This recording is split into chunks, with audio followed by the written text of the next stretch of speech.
They can beat them in a best-of-3 series when both teams are on form and when FPX have had time to really get the research and develop as a team. Now, as we're waiting for these players to get into the server and waiting for this game to get going, Mitch, I'm going to tell you the maps we're going to see. FPX, pick Bind. G2, pick, what do you think? They're gonna swing in on Ascent. No, Split. G2 went and picked Split. I'm guessing they're thinking maybe we played FPX or maybe we've seen something from them that we don't want to go into Ascent on it, because G2's home ground is Ascent and the third map's Haven. G2 actually banned Ascent. Come again? G2 banned Ascent, their main game map. What? They beat FPX 13-5 last time they played Ascent over in the Allied Odyssey. They're not messing about. Something's changed. They've seen this FPX, right? And remember, this is still a G2 that's not lost a best of 3. They ain't losing best of 3s. So something's changed here. They're showing FPX some respect. Well, I want to see little Shao Stopper come online. I want to see Zipan not just go kill, Zipan go beast mode. I want to see Artist popping off, especially if we get him on Raze on Split. It's going to be amazing. Like, I love Artists anyway, but Artists on Raze on Split, that's phenomenal. And what we do need to see, though, is Mixwell at times has gone quiet when we see him on a map like Split as well. So I need to see him come very active. He has a good buying game, though. If he starts off strong, I'll be very confident with what he'll be able to deliver. Oh, yeah. The reality is there is not a single player on this server who's not capable.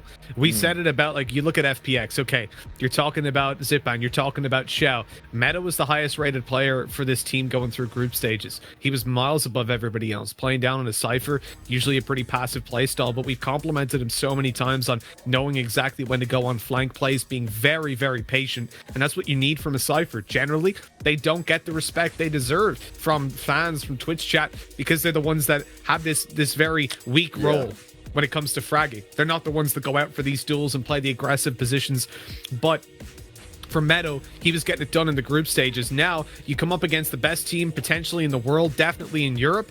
Can you do the same thing? Well, even if you can't, you've got Zipan, you've got Xiao. This is going to be one hell of a series, and I'm ready to get this started. Well, it's only 22 seconds to go until we get into the pistol round here. It's map 1. It's FPX taking on G2. This isn't the grand final. This is only the semi-final, ladies and gentlemen. You are here for the level Valorant Clash 2. And it's all starting here, the defensive side from FPS. FPX even, not FPS. They can be an FPS, you know. They play FPS. They're pretty good at FPS games. So I was going to say, hopefully they're familiar with FPS, so this could be awkward. But here we go. Look at the fight immediately going out towards long. It's just a shift walk up. G2 looking to just play the contact. Not something we see too often from them, but a very fast round played out as the kills go all of the towards them, and the retake having to come from Hookah. Oh, Padatek. He's quickly getting out of there. He can grab that orb as well. Oh, Angel! I thought David P was just going to nail him then. But instead, this is doable. Xiao's gone down, though, and that's problematic for him, especially there's no option to get the heals on go.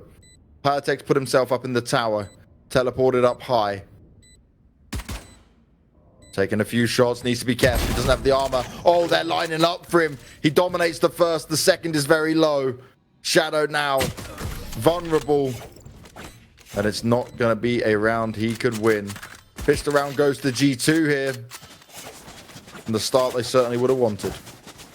That was a very interesting pistol from G2. The shift walk straight up through B long to just play contact. Burst out on the side as soon as they find a duel. They didn't slow down. They held W since the very beginning. Once the barriers went up, they were going for the B side. I'm quite surprised at that.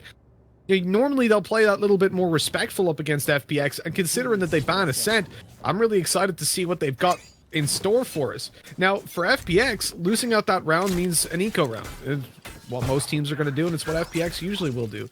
Just classics to play around with a few upgrades. You can see the Sheriff in the hands of Angel. He's looking to go intergalactic on his performance, but unfortunately spraying through the smoke ain't quite going to work out for him.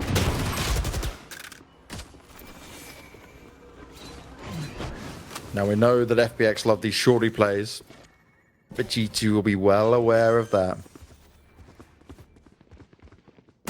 Oh, he's going to poke into it. Shell takes a bit of damage. All the shock darts doing a hell of a lot more to him as well. Artist goes in for a bit of the cleanup duty.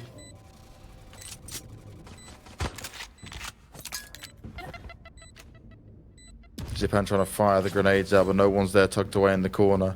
There's very little FPX can do in a position like this. G2 don't really have to be too scared at all at this point. It's such a late push in. Artist may fall, but with just a Spectre in hand, actually loads of skills start to go their way. FPX trying to be explosive. Oh, Meadow! Quick headshot. The Mixer's on the flank behind him. He's going to jump through the teleporter as well. And they will handle him. All the guns taken out of their hands, but it's not really that much of a win considering you get to see the buy-up come out here from FPX anyway. A little bit awkward, obviously, if you're confused as to why he went in with his back turned. It can look a bit funny, but he was presuming that, you know, often you'll go through the teleporter and play right up behind, so you can sort of execute them as they walk on through and pursue you.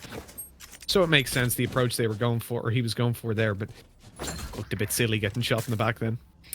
2-0. G2 off to the good start, you'd expect it, but they've lost a lot of players. You know, those losses shouldn't really come through, certainly not to the extent that they did. And FPX, have, considering losing the pistol round, gotten off to a pretty good start. But really, it's all about just lining up the dominoes, right? In this round, they're set up, and now it's time to flick them and knock them all down. But if G2 can manage to stall that and win this one out, FPX again go down to an eco, and the benefits of the previous round won't really come through. They'll start to fade away. So really, it's reliant on this one being a good performance. And this is a heads-up duel. Remember, G2 will have upgraded a lot of their weapons, having lost so many in the previous. So it's no longer the bonus round that you will have seen in the other games.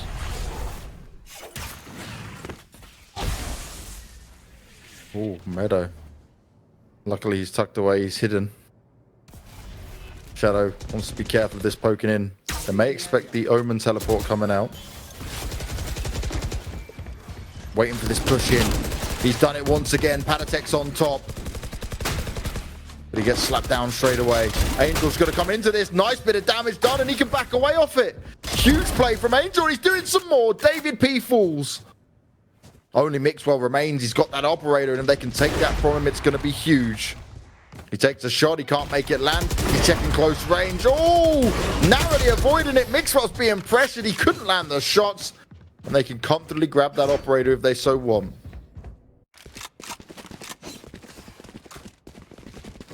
That's it, Banks. They've got the upgrade. They've got the round they needed. For FPX, you lose the pistol, you find so much damage in the second, and winning the third. That is the best of a bad situation, really.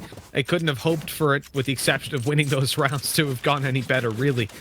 Now, they get, obviously with the saved over weapons they had, and the fact that even investing into that operator, grabbing it up, look at what they've got. So much money left around. 6k on Angel. That's a lot of credits to play with. And for G2, they don't have anywhere near that kind of cash flow. They've got to come in here and just hope to find some pennies in the bottom of the arcade machines, because they ain't got the credits to play themselves. It's all down to just the pistols as they look to steal some from the hands of their opponents. It doesn't look like they'll get much done at the start, but they've at least gained control over B long. Looking for a close range engagement, but look at how FPX are playing this. Pretty much every position is as far back as it could be. The only close range opportunity is towards the A bathrooms, and even then it's covered by the Heaven player as well, so it's somewhat of a crossfire.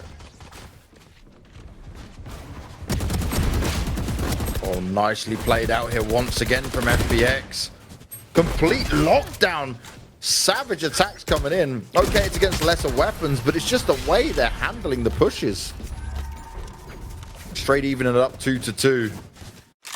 And, like, there's great individuals on FPX's team, 100%. But on this map always, Angel just plays so well. So, like, take a look at how Shadow and Angel took that engagement, for example. They're both over towards Elbow. The players start to push out long with pistols in hand. Shadow takes the first fight, and then he fades back. While he's walking back behind the corner, he's spraying as well. Angel then immediately swings out to take that second duel. He finds a double spray down, and Shadow swings to help him. At no point were they in a position where they couldn't be traded. And no matter what happened, that second player was going to be able to come back around that corner and take the kill, and it made it very difficult for G2. Not impossible, but very difficult for them to find any sort of progress. That's exactly how you handle a game versus, or round versus pistols. You don't want to give them the spacing that they're able to punish you so easily, and instead make sure that obviously at any point you're there to help your buddy out.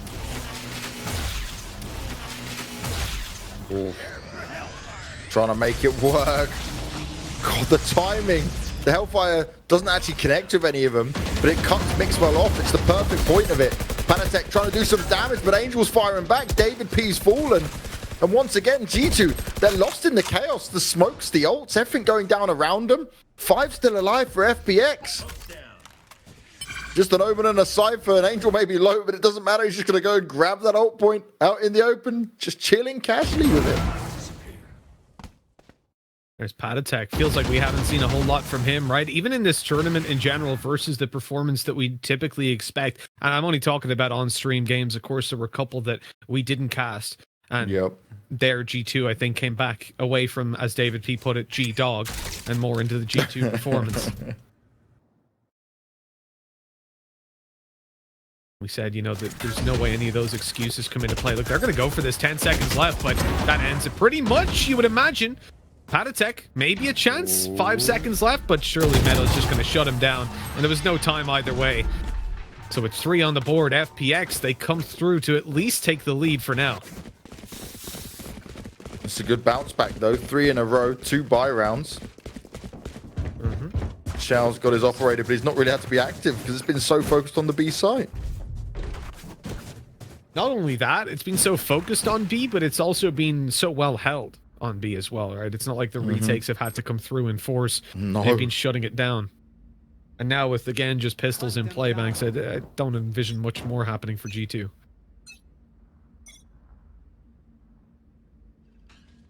Interestingly enough, though, Mixwell normally has quite good games when it comes to bind. It's a very operator-heavy map, but more on that defensive side. His attacking is going to be hindered a little bit here. Xiao's position in tower is just oh so good. A smoke will go out, but he'll drone out to find some information. Oh, brilliant use of it. Shadow pops it. We'll work on it. Zipan's there around him. Even though they're only going up against pistols, they want to make sure it goes down with as minimal casualties as possible. Piff tapping away, but he's only good for 1. Mixwell manages to get his hands on a gun. Might be able to try and do some work here, but he's very low on health. Oh, has to avoid that.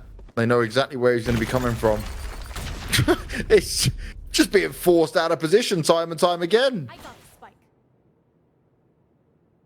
He may have picked up the spike. He backs away, but they can just hunt him down straight into it. I love this. They're not chasing him down. Not worth the risk, really, is it, going through that TP? We saw it before. For Mixwell himself, you know, you go through the teleporter, you don't know whether they're behind you, in front of you, or where they are. He's just been wrecked. Flash spotted. They know exactly where he is now with the tripwire active. He's got to hit these headshots straight away. Good for 1 second as well. A 4K from Mixwell to clutch it out with 6 HP remaining. That's disgusting. And 3-3 in a round where G2 didn't look like they'd be able to get anything done. He had no business winning that, and he goes from 0 to hero, 0 to 4. And he does it off the back of just having a frenzy to start off with. They give him a weapon. He's able to sneak through the teleporter. Because he picked up the spike, and I didn't even just in my head, didn't even think about him going through the teleporter. He disappears. They play it really smart. They don't chase him through the teleporter and allow him to have that opportunity. Instead, they try and get it in the site, and still doesn't work out for him. FPX are going to be kicking themselves about that one because G2 are now stacked for cash as well. Credits galore. They can play whatever game they want in the arcade machine. Zipan, he's looking to pop some heads. Looks like he's playing duck hunting, but only able to get the 1. He's not going to be eaten very well tonight, but his teammates looking to pull back the harvest instead. You can see that the molly is just going to completely stop them in their tracks. The benefits of having a brimstone to really slow that play for a little bit, but here's the TP from Patatek. He's got the control in heaven, and now they can split the site. Oh, Angel ready for Mixwell, though. He's getting tapped up through the smoke. Patatek's trying to lock it down. He's low on health, but he's being such a nuisance up in the tower. He can teleport out and goes to take another angle, but Artis has already dealt away with him. Everything about that was so well played. Meadows left in a 1v3 now, and what can you really do? If he doesn't find a kill in the next couple seconds, it's time to just go and save. He's poking out to try and find one. There's the first kill. Suspects a player to be in the corner. Might even have seen him go in there. Oh, he definitely did. Look how cautious he's being about it. He knows he's here, but does he know about the second player? Yeah, they had a good crossfire going. Really well played by G2 to hold it off in a 2 versus 1. They had the advantage and they were not going to let it slip away. So now G2 back in the lead, which is key, especially on their attacking side here. And this is scary. Mixwell had that huge confidence booster, and we've not even seen him get comfortable to go onto his defensive side, where I normally see him at his best on this map. What I loved about that round was Angel's ult usage. He popped it down towards the bathroom so he could just peek out wide and take that fight onto Mixwell without worrying about anybody peeking him from behind. He used his ult as basically like one giant smoke that maybe does a little bit of damage, but it guarantees no one pushes you. But then Patatek also was so smart. The TP he made up on top of the truck, he had Artis actually covering for the wider swing from CT. Look at this fast push right into Angel. They go a quick double as Xiao finds even more, and all of a sudden, G2, they wanted to go for a fast round, and they've fallen massively behind. The spike is dropped in the open. The res is possible, but first they've got to get towards that body, and it seems to be impossible. FPX, what is going on here? That's a quick turnaround. It's a lockdown with no Killjoy in play. Shadow just easily deals away with David P. It's not even going to be checked. And they will not allow G2 to stretch their legs too far. They're like, you want to get around off us? Nah, you're going to stay nice and close, boys. Making sure G2 are flying economy. Never a problem for me, of course, being perfectly average height. Those seats are built for my height and leg space. It's actually fantastic. Only above average have problems with that, thanks. Like yourself. Bet you have issues with leg space up? I don't enjoy flying, this is true. See, I can basically recline without even moving the chair. That's what happens when you're 5'3". A little bit of an underestimation there, Banks, but I'll let you away with it. Oh, Patatek's going to get away with that one, though, Mitch. Zipan's going to try and get in the refrags, but at least he's evening up the numbers for now. Again, pushing out of short. Zipan not overextending this time. He's avoiding the shock darts. Tries to get the nade off, and that's a nice one. Artist has got to be oh so careful. Oh, it's happening all around him. Artist doesn't know where to look or where to turn. They're going to try and come through lamps. It's a 2-man push through. The flash has gone out, but how much can they see with it? Multiple angles to check. Meadow starts off strong. 4v3. Mixwell's putting down the smokes. Does he dare to push through it? He's right on the edge, right on the side. Another smoke goes down. He's trying to be oh so careful. Zipan lands it with the ult as well. Mixwell's going to have to come up huge, and he does. He starts off strong, but Shadow, he's ready and waiting for it. The spam comes through. Piff is hiding away. He's very low on health. Oh, Shadow! The clutch comes in. He's got the defuse. A 5th round for FPX, and G2 again off the back of Mixwell, nearly making it work. He is coming up huge every time they need it at this moment, mate. Wow.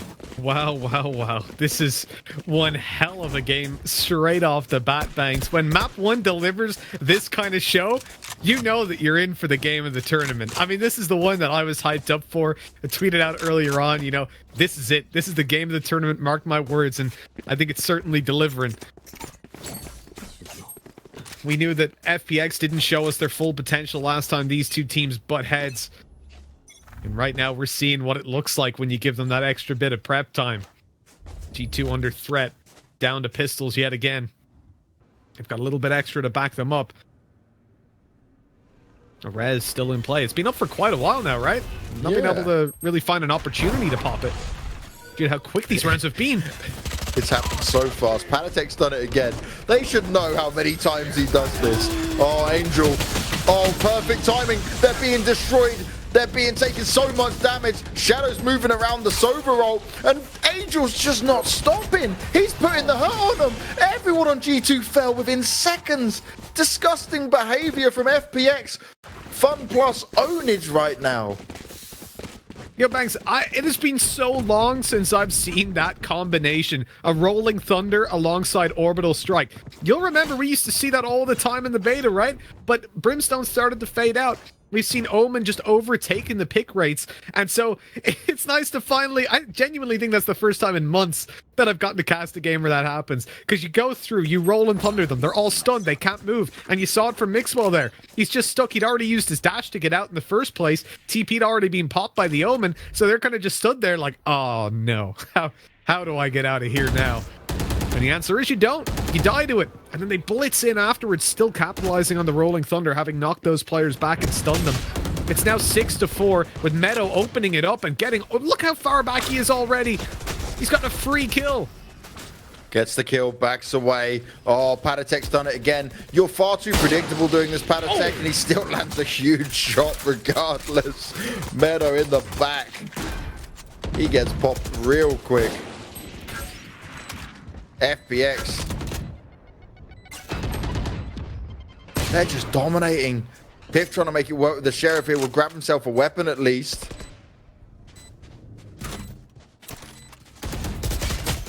Ooh.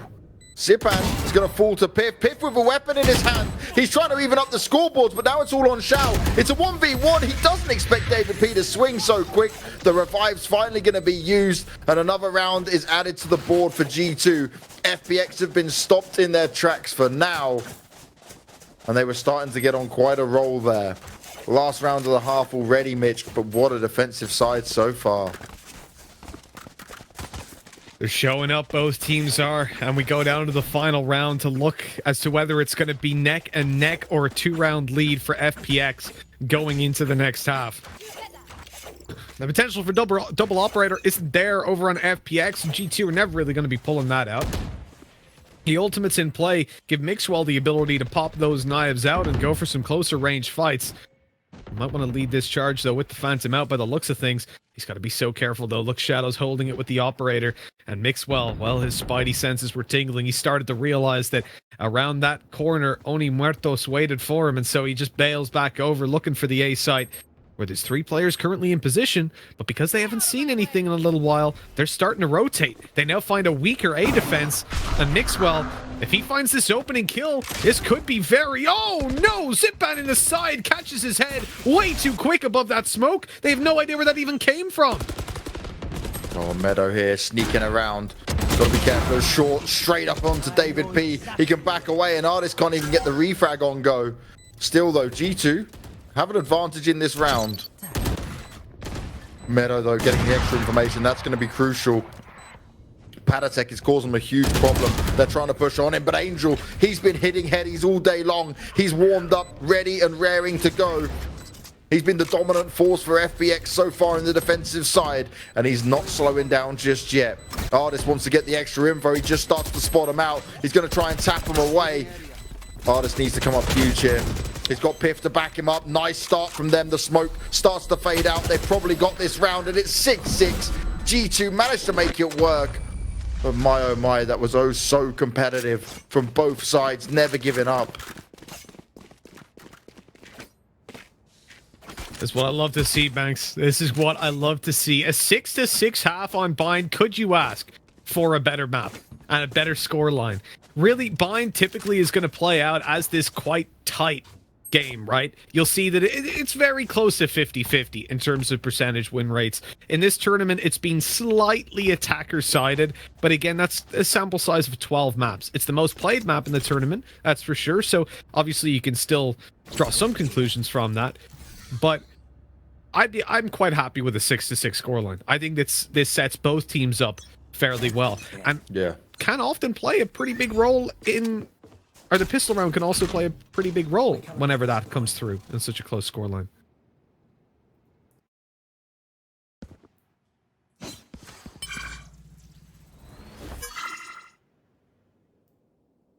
Now, the last time these two teams played Bind, it was 13-9 to G2. FPX already with Shao.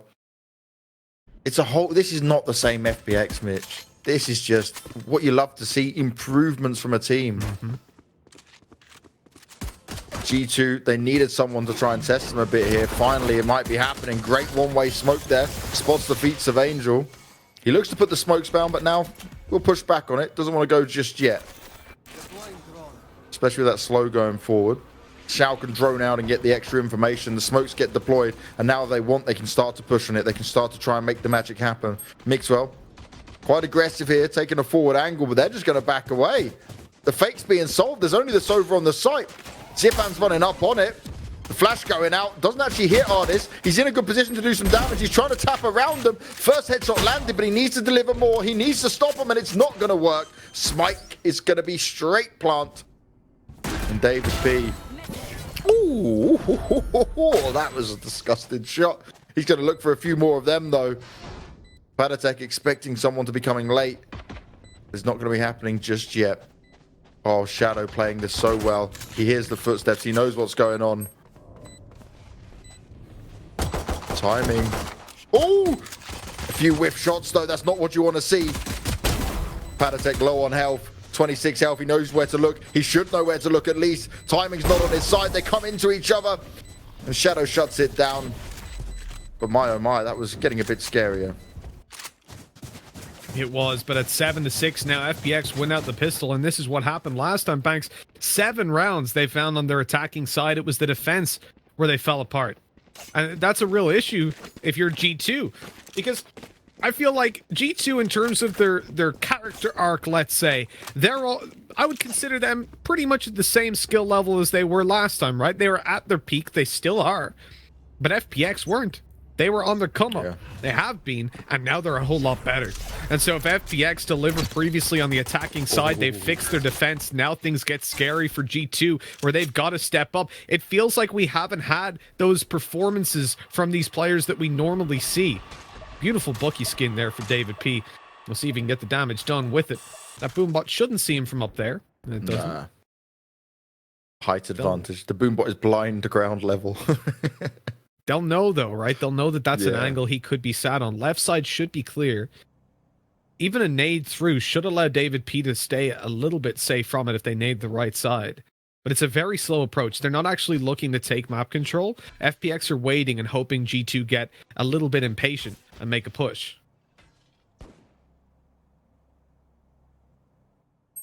Oh, whose patience is going to pay off?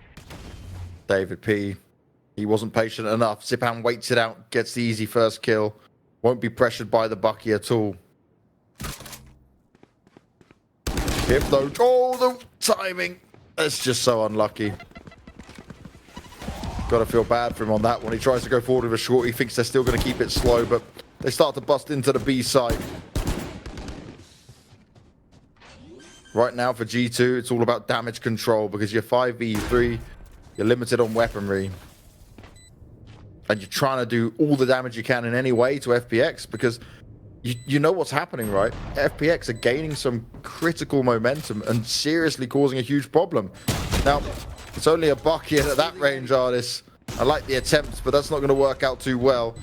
It's going to be the exit frags coming in play. Shadow easily deals with Panatek. Maxwell wants to push a bit more. Mixwell!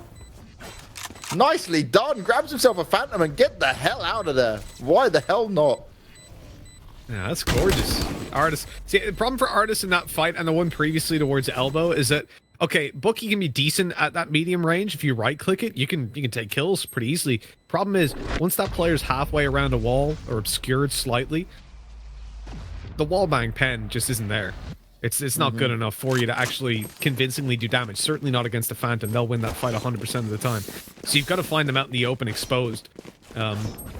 So if you can only see half their body, it's just not working. And obviously they're right side peeking you as well, so they can minimize it to even less than half their body. 8-6. They've got the first round. They've got the second. But again, G2 have done damage to FPX. They've made it a little bit costly. So it's not as clear-cut as you would think. In this round, there has to be upgrades for FPX. Or do there? Is someone going to continue on in as a Shadow? Who's just got a Sheriff? He's just playing straight down on the pistol. I respect the play to keep the money for the next round, and there's an opening duel already for Angel. Oh, do you know what? As an entry fragger, an in-game leader, Angel, he's like, what, the closest person to his age is 22 on the team, maybe 23, 7 years older. He's rocking it. You can see he's loving life. He even said, right, in his downtime, he just plays. He's just loving the game. Angel's found his home, but he's going to be put to bed for now. At least by David P. Panatek playing this smart. Oh, they're pushing him through the smoke, and that's never going to work out. G2 getting that lockdown on A. It's all on Xiao, and he's not been having the greatest of games, though. It's not always been needed. With only a bulldog in his hands. I don't expect too much from him in this one. Padatek will come in to close it out. A nice finish off. And G2 stands strong for now. They needed it. They needed this round. You can't allow FPX to just steamroll through, especially because they played for the bonus, right? The weaker weapons all around. They had, I'm not sure which player it was, but I saw someone. I'm pretty sure it was Shadow, just playing with a Sheriff. And now they've got the money to take all the weapons that they could possibly desire. Their Phantoms, their Vandals, their investment into utility. You can see Angel's gone to light armor. And the thing about Angel, he's an entry fragger. Man's got 21 kills right now. But also, he's the one that's going to be taking the utility most. Like, his smokes are the reason he's on this agent instead of playing over on an Omen. So, if he's not buying all 3 smokes, it's a bit of a waste, you know? They've got to expect Mixwell to be aggressive again. Last time Angel shut him down. But this is the usual way we see Mixwell play it with the operator. I said on his defensive side, Mixwell's hella scary.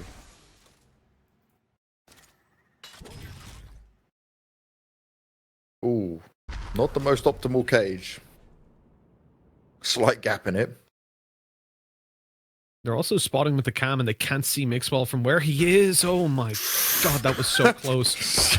Ridiculously close. Obviously, he knew the angle, but we've seen teams in this tournament just swing wide on that with an arrow out and end up dying. So I was getting a bit of deja vu to the group stages.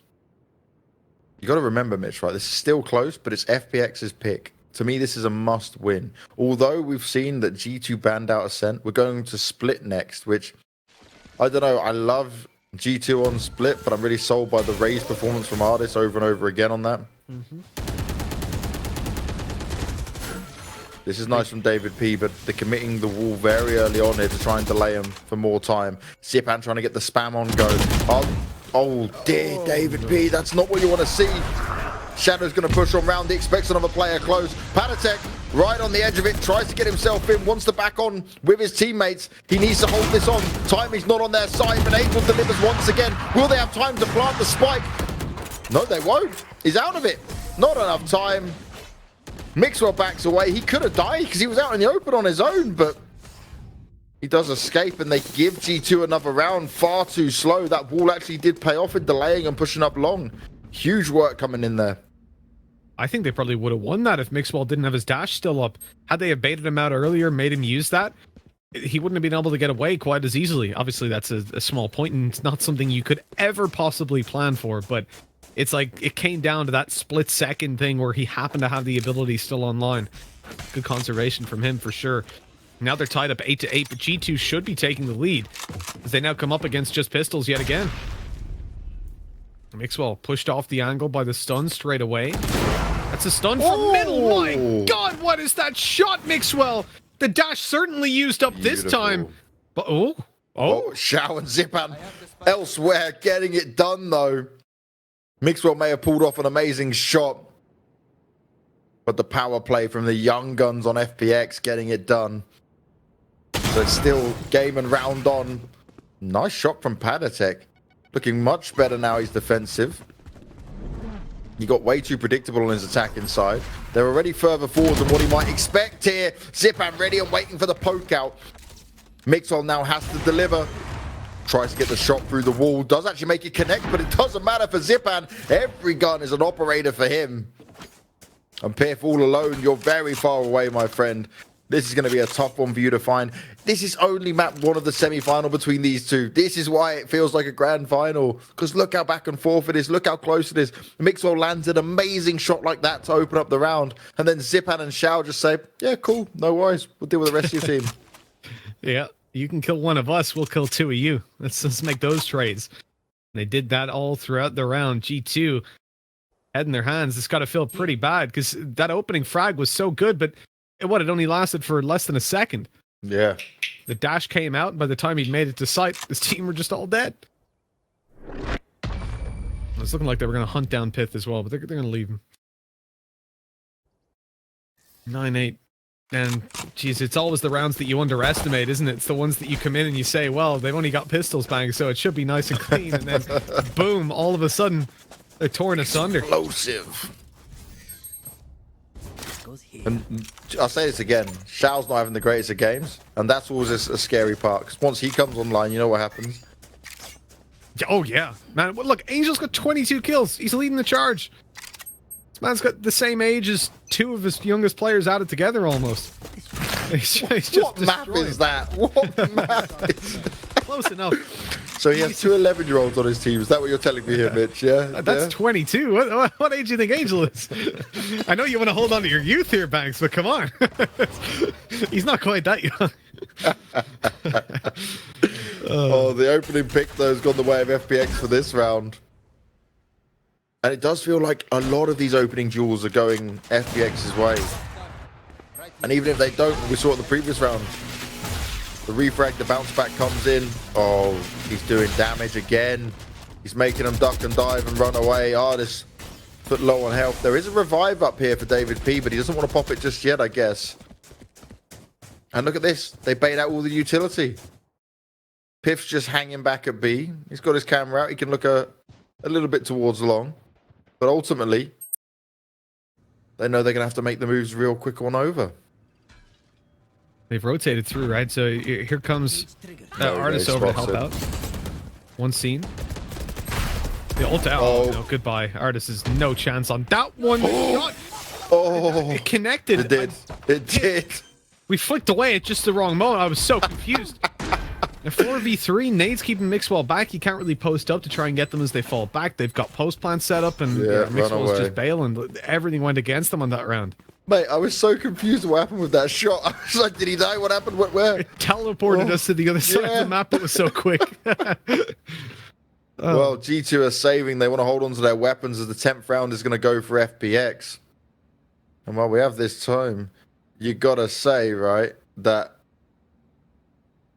for G2, it's starting to look not desperate, but like they don't know how to deal with this relentless aggression that FPX are throwing at them. It's like that's the same strategy they've used a couple of times now. Have a look towards A, even get a pick, have the numbers advantage, fake it, go into B. Oh, look, we destroy you.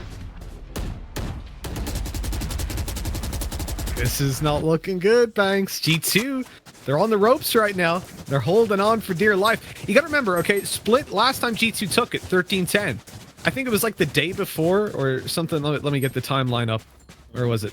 4 days before they won 13-10 versus FPX, they lost 13-10 to FPX. It was a really, really tight game when it came down to Split. So, I don't quite know. Coming into the next map, again, I could see it as a middle ground. G2 with the most recent win, but FPX look a whole lot better now than they did back then. I don't think it's going to be anywhere near an easy game for them. Mixwell! Oh. That was a great cam, well timed, and Mixwell had no idea what hit him. There's so many players at B though. If FPX, they may overcommit to this just off the back of that pick. Look, it's only Panatek on A. Angel starts to read what's going on. David B delivers himself the first. Another slow goes out. They're trying to play off the side. David B trying to spam up as much as possible. He's locking it down and he's bringing it back into their advantage. G2 looking to hold on and hold strong. The ult's going to be popped. But Artist, he hasn't found much of it over and over again. Shao's trying to stop him as the rush comes through. He needs some extra information in there. The shock dart's going forward. 2 versus 3 and no heals in play. Smoke's going to be put on the floor. But is it even going to be enough? Because look how far forward G2 are. Artist right on the edge of it all. Oh, easy shots. So the issue in that position is that you've got obviously Panatek on the flank is a massive thorn in the side. Even without him, the first player on the corner, Artist, as soon as he spots them, you just have, was it Pith that was slightly further back? He'll immediately spray. Yeah. So there's no way you get away with that. Although you can't see the second player, he's going to use his teammate as a signal of when to shoot.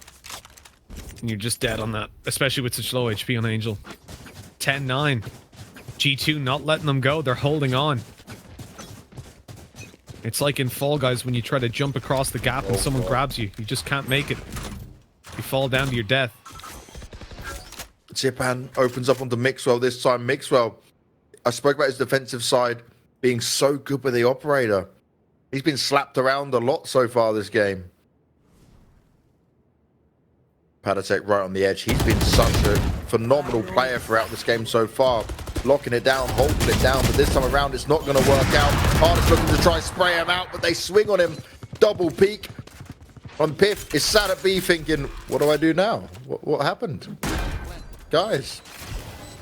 Man, this is so back and forth, Banks. For these two teams, this is what we were hoping to see, right? When they played against each other in the finals of the previous Ignition series. It's the rivalry going all the way back to Worlds of League of Legends. These guys have been at each other's throats, and now in Valorant, G2 have taken the wins again and again, but FPX, they're looking for this map to start them off in this best of 3, to knock out G2 and stop them not only from winning a tournament for the first time, but from making the finals. That would be huge. And can you imagine Liquid don't make it to playoffs, G2 don't make it to finals? What kind of world is that? Like EU Valorant flipped on its head. And FPX could be the ones to do it. Admittedly, this is only the first map, Mitch. I don't want to get too far ahead of myself, but this has been amazing so far. From start to finish, both these teams battling back and forth. It's not just been like one ruffle stomping the whole way. The most rounds we've seen chain together are 3, which is on the side of FPX. Everything else has been taking some time to get it going. But this is where it starts to get difficult. If G2 can't pick up this round, their credits are hurt. They won't have the economy. Very important. They've got ultimates to play around, but both teams do. And again, you're seeing the old combination, the classic ultimate combo. Breach and Brimstone. The B-boys. And they can be very bad whenever they ult together on the attacking side, especially, right? Use the Rolling Thunder, knock you back, clear a lot of map control, and then pop down that ultimate, the orbital strike, to just shred you. And I'd imagine this is a round where we'll see that committed to. Again, look at the start of the rounds for FPX. Look how slow they play. Just holding defaults and waiting for G2 to make a mistake. They've had their rounds where they rush in and they've been torn apart by G2, and so they're not making that mistake again.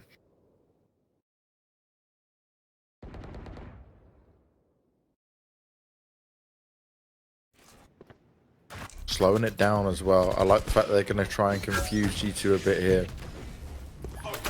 But that means this rush needs to be perfect. Great use of the ult on lamps. Forces Pip out of position. The slow may go down. Mixor's come to give him some backup. But is it going to be enough? Patatech goes to use his ultimate, but it's not going to work out. He has to cancel it. Zipan wants to push on forward, but he goes straight into the clutches of Mixwell. Mixwell went up high. He quickly climbed out of there. They know where he is. Shots coming out towards him. He's smoking it off. He's providing himself some cover, but he's getting tagged. He's getting spammed. And Angel shuts him down. 4 versus 2, and G2, they are struggling. They are looking lost, but can Artis and Patatech pull them back into this? Time's low. They're thinking about saving. The smoke goes down. They need to find an opening now. It's now or never, and the Rolling Thunder's still online. They're going to hear them pushing forward, and here's where it should be committed. You see one fall back as well. Is it coming in? No? They're going to just allow the time. There we go. Eventually, it comes through, and that just ruins the round completely, as well as pushing Meadow into the... but he gets the kill. What the hell was that? Poor Meadow. He was like, I'm going to go now. Oh, no, you're popping it. Wait. Ah! It was aimed a little bit too much to the right there. Oh, the poor guy. One round is all FPX need now to take the opening map. It is their pick here of our second semi-final for FPX's chance to get closer to making it towards the grand finals. Next up is Split, G2's pick. And for anyone that's just joining us, if you want to win yourself some of the sexy skins these players are playing with, type !giveaway in chat and grab yourself 10,500 Valorant points on behalf of Level Global here at the Level Clash 2, powered by Logitech. I'm squeezing it all in. And I want to see some more 3D aim trainer stats. Mainly yours, Mitch. Oh no. I thought you'd forgotten about that by now. God damn it. Of course, if you guys want to see how you weigh up against us in the 3D aimer, go ahead on over to, is it 3daimtrainer.com? Oh, yes. Right? We were on there earlier, we were messing around, and it went terribly, but maybe you guys can do better. Yeah, well, show up. Oh, Zipan missing, that's less than ideal. Piff's there to try and line him up, but it's still so much in favor here for the FPX side. They need a big turnaround in here. The Sage ult is there. This could be viable for G2 to fight their way in. Xiao looking to take high ground advantage, backs away onto short, but needs to be oh so careful from this position. David P needs to find a body, wants to get the revive on go. Is it going to be enough? Oh, Angel's position is just scary. As long as someone's covering lamps, yeah, Padatek would never expect that, especially in a position like this. David P may be able to get the refrag in. Looks like the wall's going to go up as well. They're already on top of it. The ult's being deployed though. Xiao's going to just keep him off it. He can still land another one, but it's not going to be enough damage. He might not have enough time. G2 might have sealed the deal, and David P delivers the headshots. They're still in it. It's not GG just yet. 12-10, but FPX have a lot of money here, Mitch. Huge, absolutely huge clutch by David P. Actually, doesn't have that much money. Oh. That wall placement was huge. He locks them out, holds the gap as it breaks, makes sure they can't get back in there. Finding the first kill in that 2v2 means there's absolutely no time left for them to get it done. And I feel like Hunter's Fury is almost like, it's almost bad for the attackers, because so many times like, okay, just fall back, play super passive, we got this. But teams are starting to adapt to it now. You don't see it winning nearly as many rounds because players just tank it. They just jump on, they're like, yeah, okay, hit me up, I don't care if I die, bro, I'm gonna get it halfway and my teammate's gonna win the round. For Angel, he's close to 30 frags. That'll be pretty wild.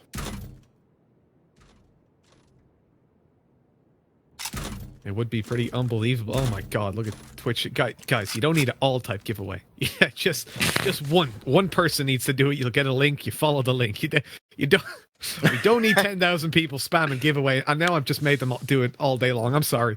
I'm just going to stop. It's like when I told them at the beginning to spam for their favorite team, that was the worst thing, because then I saw them all getting their messages deleted and I'm like, yeah, maybe just do it once. Forgot about that bit, you know. Just message it once. All that good stuff. We do love you, Twitch chat. We're here for your entertainment, your enjoyment. Much is the game here for everyone's enjoyment, and it certainly has been that from start to finish. So many magic moments. Again, the ult going down. No player sat in lamps this time around. They'll escape for now. And the fact that David P still has his ult up is huge.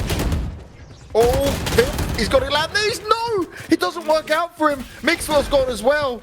5v3, the spike is planted. Artis has got some information, but he can't tap him up enough to get a kill.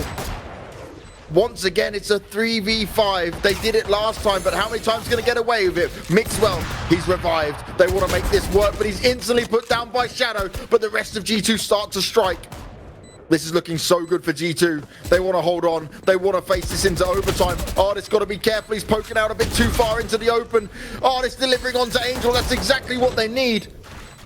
Time is on their side. They can get this done. G2 in a great position, but Zipan, he's having none of it. He's looking to do some more in G2. The nade. Oh, so close. The healing comes through as well. They will be able to get the defuse. The 11th round secured. And FPX's money's going to be real interesting here, Mitch. Oh my god, that was like the shot at the buzzer by Zipan as well. It went off. He threw the nade through from his deathbed, dies, hoping that the nade would find them victory, but it landed a little shy. Oh my god, G2 now have a solid buy in comparison. This could be overtime. Ooh. Oh, I'm so glad Mixwell's missed that. I'm so glad he's missed that, because I've tried that 100 times and I've missed every single time, and I was like, well, I'm just terrible. Mixwell's way better than me at movement. He is, obviously, but I'm glad he misses as well. It doesn't make me feel as silly. Every one of these players is better than you at movement, Mitch. That is guaranteed. I would be very worried if they were. Would be a very bad spectator sport if I don't know, when our aim training stats come out, might see me return to pro play. You'll get some offers straight away. David P will be like, replace me, bro. We are G-Dog. We need you. I'll be the cheerleader, the backup man, the sixth man. You could probably be unstarted from CS. You can get in there. Maniacs accepted everyone. Maybe I've got a chance now. Who am I kidding? Oh, this had to go this way between these two, didn't it? G2 battling against it all. What an incredible game so far. The smoke's going to be deployed. FPX once again trying to bust in to the A site. They've actually had so much more success at B. Oh, Mixwell gets pushed back, but luckily he had his dash in play. The ult's going to be dropped in by Ardis. If it can connect, it's going to be huge. Oh, he does manage to land it a little bit there, and Piff comes around the corner. But is it going to be enough? The Cypher ult's going to help them out massively and give them the information they need, but can they react on it? Oh, huge shots coming in. They're getting dominated. They didn't have the weapons anyway. And it's all on Meadow. He's all alone in a 1v5. I don't fancy his chances somehow. Piff just runs out with a judge. 12-12. We're going to overtime. Rightly so, between two of the best teams to grace the European scene. Oh my. And Angel still has his chance at getting that 30 bomb in play. Here we go, Banks. I mean, between these two teams, it was neck and neck at halftime, and it's only right that we end up here by the end of the second half. The pistol rounds were traded out, each team winning one per half. It literally couldn't be closer. Like, this is what we're here for. This is what we want to see. So many rounds defined by a 1-second defuse, by a clutch in 2v2s. But G2, they held on. Oh boy, they held on. Coming into those last couple of rounds, it looked like I saw the GG spamming in chat. I was ready to go for them as well. Coming into those last 3 rounds, but man, they delivered. And now their chance in OT. 5,000 credits given to each team. That means if you get an operator, it's only light armor and 100 credits spare. And look at this opening. They're going to look straight in towards Hookah, but there's a crossfire. This could be dangerous. Shadow. Oh, he catches their back. Good for 2. But Mixwell grabs the trade afterwards, and now the side is not open. Angel on the swing catches the head so quick, and FPX are back in the lead at 3v2. Angels evened it up, and that was a crazy check your corners moment. Piff, though, going to bring it back into the 2v2. He's going to give him a fighting chance. Xiao's looking to leave A, but now he starts to reconsider it. He knows they have the opportunity to barrel on back towards the site. This is far too close, far too touch and go. At what point can Xiao ask for the backup to come his way? He needs to just get the first kill and then stay super defensive. He seems to be allowing them in, and he starts off strong. That's exactly what FPX needed. David P goes down, and Piff is going to run through the teleport and try and mind game him, but it's not going to work out. He's spotted out by Zipan. He was ready and waiting for it. And FPX get the 13th round. Now they've got to get the attacking round in, which they struggled on towards the end. They allowed G2 to get 3 in a row, the first 3 in the row they could have had in order for us to even be in overtime. Can they now pull it back when it's vital, when it's needed? Yeah, look, when it came down to FPX's attacking side, obviously it could have been a little bit better. They picked up the pistol, they picked up 2 every now and then, but in terms of buy rounds, I think probably G2 came out slightly ahead. So I'd give them the favor coming into this one. But remember, there's no ultimates to play with. And FPX found a lot of openings on the back of their ult usage. Their Rolling Thunder and their Orbital Strike were doing so much for them. They came down to win some of the clutch positions in 3v3s and 2v2s. Without those, I think G2 look even better in just the raw, pure rounds, I suppose. When you take ultis out of play. And utility's also relatively limited as well, remember, if you're buying up the operator. But then again, it's going to be on the jet most of the time, so not making a whole bunch of difference if you're missing an updraft or missing some smokes. Still a minute on the clock, and FPX can just play this how they want. 3 players currently stacked on G2 towards B. Have they made the right gamble? Have they made the right call? Nades go out, Artis. He's going to have to be the point man here. He's the one further forward. He's delivering now. Headshots galore. This is beautiful stuff coming out from G2. And we look like to be going to another overtime. 13-13. We're pushing on forward. G2 are not done yet. Artis playing it sneaky. He hid for so long. He waited it all out. Oh, this is why I love this game. Moments like this, the back and forth. You know, 15's the magic number now where teams got to reach G2 over on the attacking side. Jeez, what a round by Artis. Those spray downs, those resets as well. It was just so gorgeous. FPX got to be kicking themselves a little bit. The smoke down on long used early just to get that ult orb in play for Angel. He's been solid when it came down to these frags, so probably has got the best chance of farming up his ultimate. He's going to push towards the A site where they're now stacking up. G2 looking to push out on this site, not knowing the stack will be there fairly soon, but they've already eliminated Zipan. A good start for them as the smokes go down so they can try and reclaim a little bit of control, blocking out Pith at least, but there's still so many players on the site. They've managed to get the wall up, but Angel knew what was going down. And now they're going to spread out and look for the rest of these kills as G2 set up their crossfires. They're in position on the site itself, and Angel, oh, he was one kill away from getting his ult up. And he's all alone as well. This is not ideal. Why did they not try and push on this together? G2 in a great spot now, but can they hold on to it? Only one more player to find. They spot him out. Shao goes down, and Panatek continues to deliver. 14-13, and it's G2 that will take the lead this time around. You take a look into how they pushed to that side as well, right? FPX ended up in a position where they're trying to go out for the retake. As you said, Angel, he went by himself. They had a flash go up, but it was a little bit too deep. They just, because they'd already aftershocked up close, right? They aftershocked right on the spike, but the player was a little further back. So that flash didn't catch them at all. It left Angel swinging into a player that could clearly see, and another who was behind over towards Lambs, who hadn't been caught by the flash either. He was able to tuck up on the pillar. So at that point, two guys staring straight at him. No way he gets away with that one. Still, you'd rather have that second player for sure pushing with him, but I think it was more to do with timing and spacing that they wanted to just blitz. But punished for it. Now G2 on map point, and they're looking to take this one, going on into split, which is a bit of a toss-up between these two teams. FPX definitely want to have that advantage, considering how close they were to closing it out earlier. Makes well good for one, but that's it so far. They're trading it out, but it's going in FPX's favor for now. 3 versus 2, but they haven't found their way directly onto the site just yet. The spike might be able to go down shortly. The boombot goes straight out, and David P still gets the kill. Zipan, a grave error gets made. David P is shutting them down every single step of the way, but it's all on Meadow. It's a 1v1.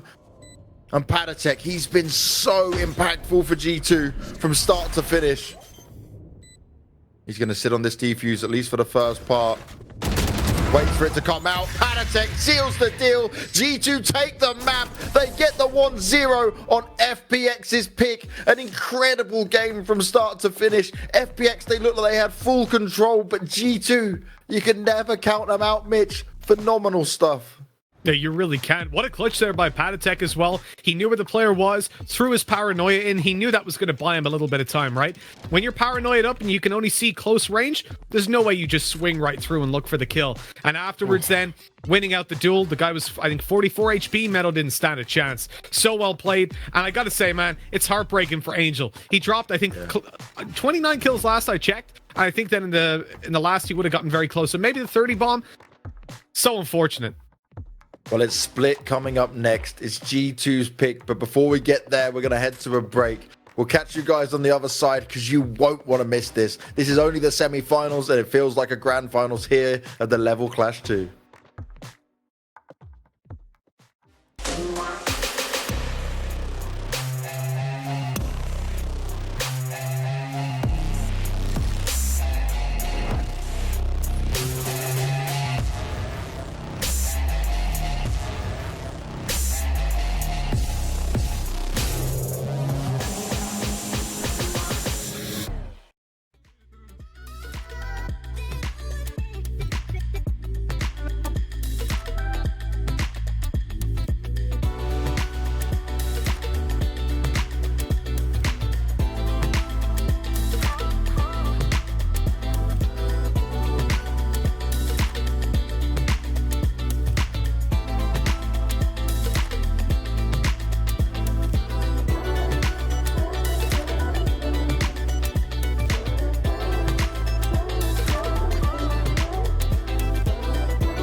We're back, ladies and gentlemen, moving into our second match of this best of three between G2 Esports and Fun Plus Phoenix.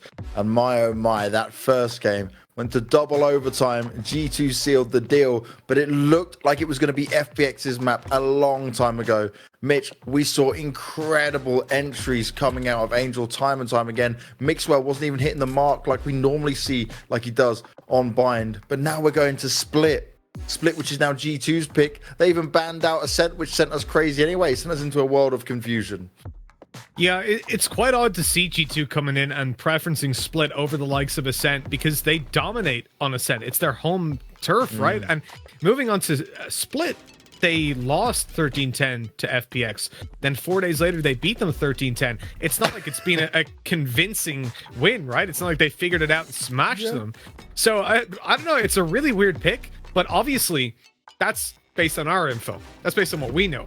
But these guys behind the scenes, they might have been scrimming. They might have been watching back those games. Maybe now they believe they've got the approach at least to smash FPX out.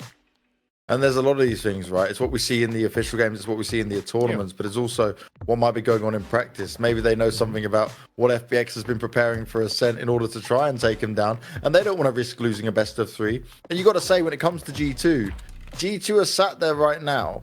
And they're like, we probably shouldn't have won that first map. But you know what? We're just unbeatable at this point. What did artists say? Oh, he walks on water in this game. And sometimes it really looks like he does because they just pull off the games that you don't expect to even be close to happening.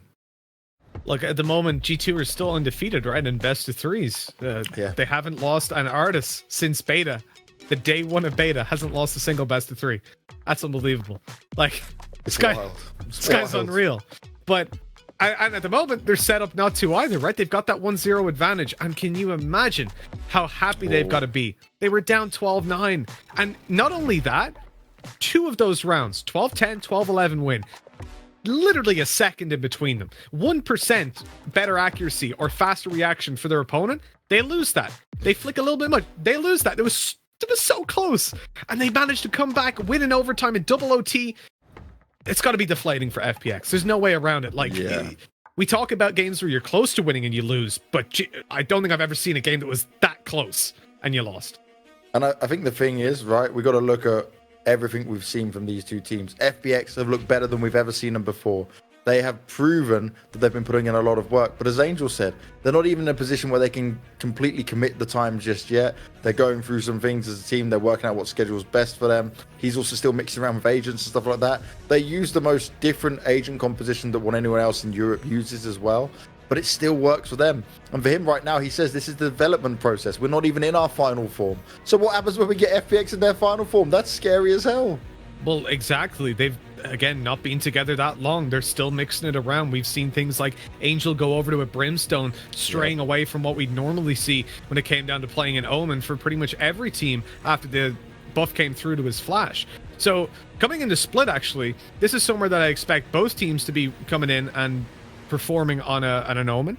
We don't see many at all playing the Brimstone. But what's interesting about this is actually the last play on record for FPX. They trialed out playing in with a Killjoy, actually the last two games. Now, this was in a tournament called the it's a weekly cup, right? They're playing against AOXE and Zarplata.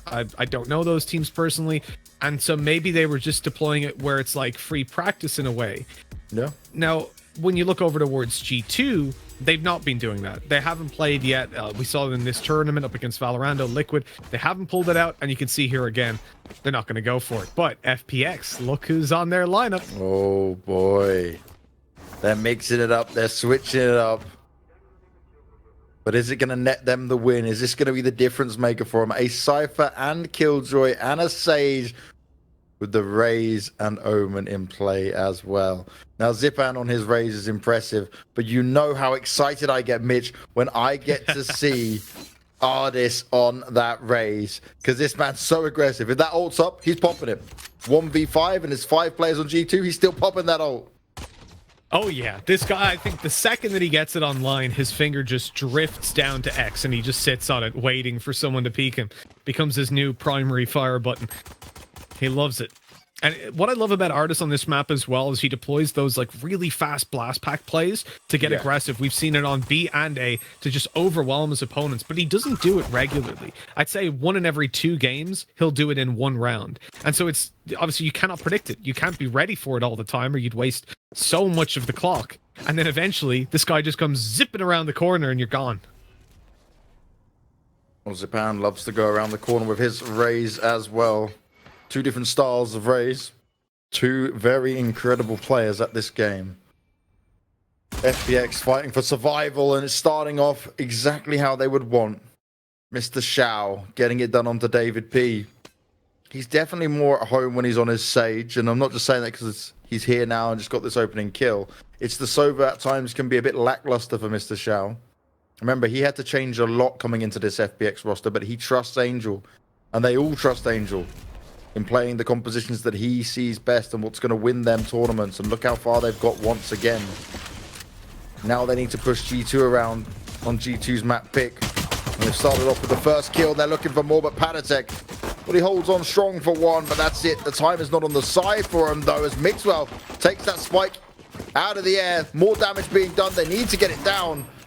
Shouts, oh no, it's going to be stopped. Beautiful work from Mixwell and Artis there.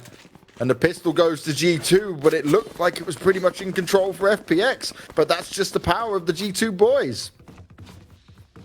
The power indeed. G2 coming out in force right away. Now, one thing I want to mention, because it's even something that Angel said himself.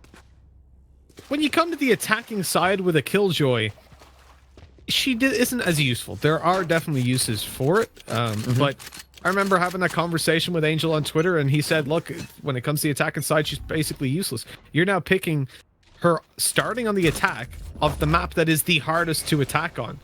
The win rate on this tournament has been insanely low when it came to the attacking side, actually, and oh man, running into the choke point, nades down, and Artis cleaned that one up. Only versus an eco, so it's what you really expect, but that was a little bit exaggerated.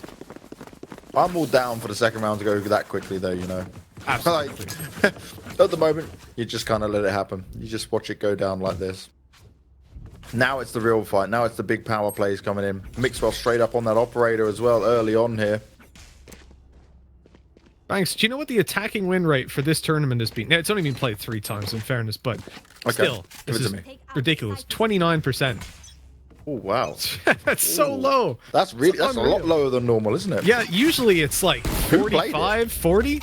I'm not sure. I'll have to have a look at that. I guess it depends on the caliber of teams when we look at it all. But... yeah, of course. If a team, like if it's G2 versus the lowest seeded, like let's say Inferno, and G2 start defensive side, well then, yeah, attack's going to look pretty bad.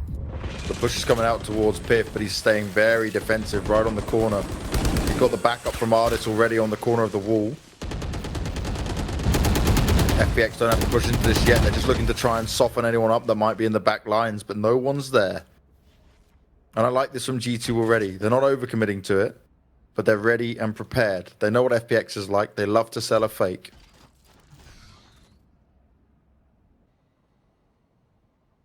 Zipan's hoping he can find an entry. It's going to come down to this timing. The battle back comes in, and Artis wins it despite being on the lesser weaponry. That's a big pickup early on. And now FPX need to make a move with 40 seconds to go. Artis is already looking up towards where they might be able to challenge from, knowing that they've given up that mid control. Oh, he's not going to go up this rope, surely. Maybe he does now. The smoke's in play. He's up the top of it, but he's shut down by Angel. Very aggressive play. Well, it doesn't quite work out. Oh no, that TP! It's been wrecked. Pits with a double. They're back in this. Man advantage on the retake. It was looking like FPX were going to have this, no doubt. Spike's to be put in the usual position. Mixwell's looking for an opening. He's looking for an opportunity. Panatek's getting very aggressive with it. He just rolls on round, but he's only getting 1. Shadow needs to come up huge, but it's not going to work out. 2 players still alive here for G2. They hold on. They hold strong. They get a 3rd round on the board, and there you go. Look how they're playing it out. I love it. I was quite surprised, actually. David P went down for that peek with a knife in his hand and somehow survived, like, just strafed away, made it really hard to spray him down. Got his gun out for the frag. 3-0. David P saved a lot of the previous rounds, man. I mean, if it wasn't for him, they would have lost that previous map. 100%. And actually, if I just take a quick look, 'cause I haven't looked properly at the scoreboard for the previous game. So obviously we don't get to see it. It takes a little while for the APIs to output it. It was Patatek who led the charge. 24 kills on the board, but it was really, really close knit. Oh my god! G2 lost most of the opening duels. Okay. 7, 8, 9, 10. They were minus 10 on opening duels. That's insane. Oh, David P. Well, he nearly gave away an opening duel there as well. Can't just heal himself up and back away.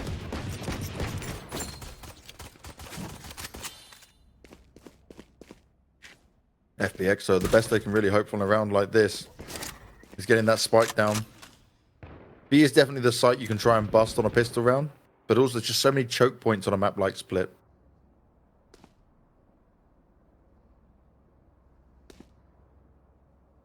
They might push into Patatek soon. Oh, Angel still with a Vandal though. He wants to be the difference maker, and this man, he hits headies all day long. 4 health and a dream. He teleports to safety. But look how quickly the rest of the team need to get their skates on and try and move up into the site. The revive's coming in and G2 are taking no risks with it. The heal going on to Angel. This could be a huge difference for him. Mixwell misses a key shot, expects them to push him, but they're not going to go further forward just yet. Smoke's going to go down. Artist wants to find some success. Oh, no! It still fires off. Still takes down Zipam. But Artist goes down. This is well in the chance for FPX to take the win. Hey, a sheriff for a showstopper? You'll take that trade any day of the week. That's a massive positive now as they go back in for the retake. Good shot by Mixwell, shutting it down up close. And now it's just a 2v3. This is much more winnable. Oh. Scary. Tempting fate around the smoke. Angel might be left unchecked. Oh, it's going to come down to timing. David P on the side. And another round for G2, 4-0 now, but FPX made that very close with very little invested in it.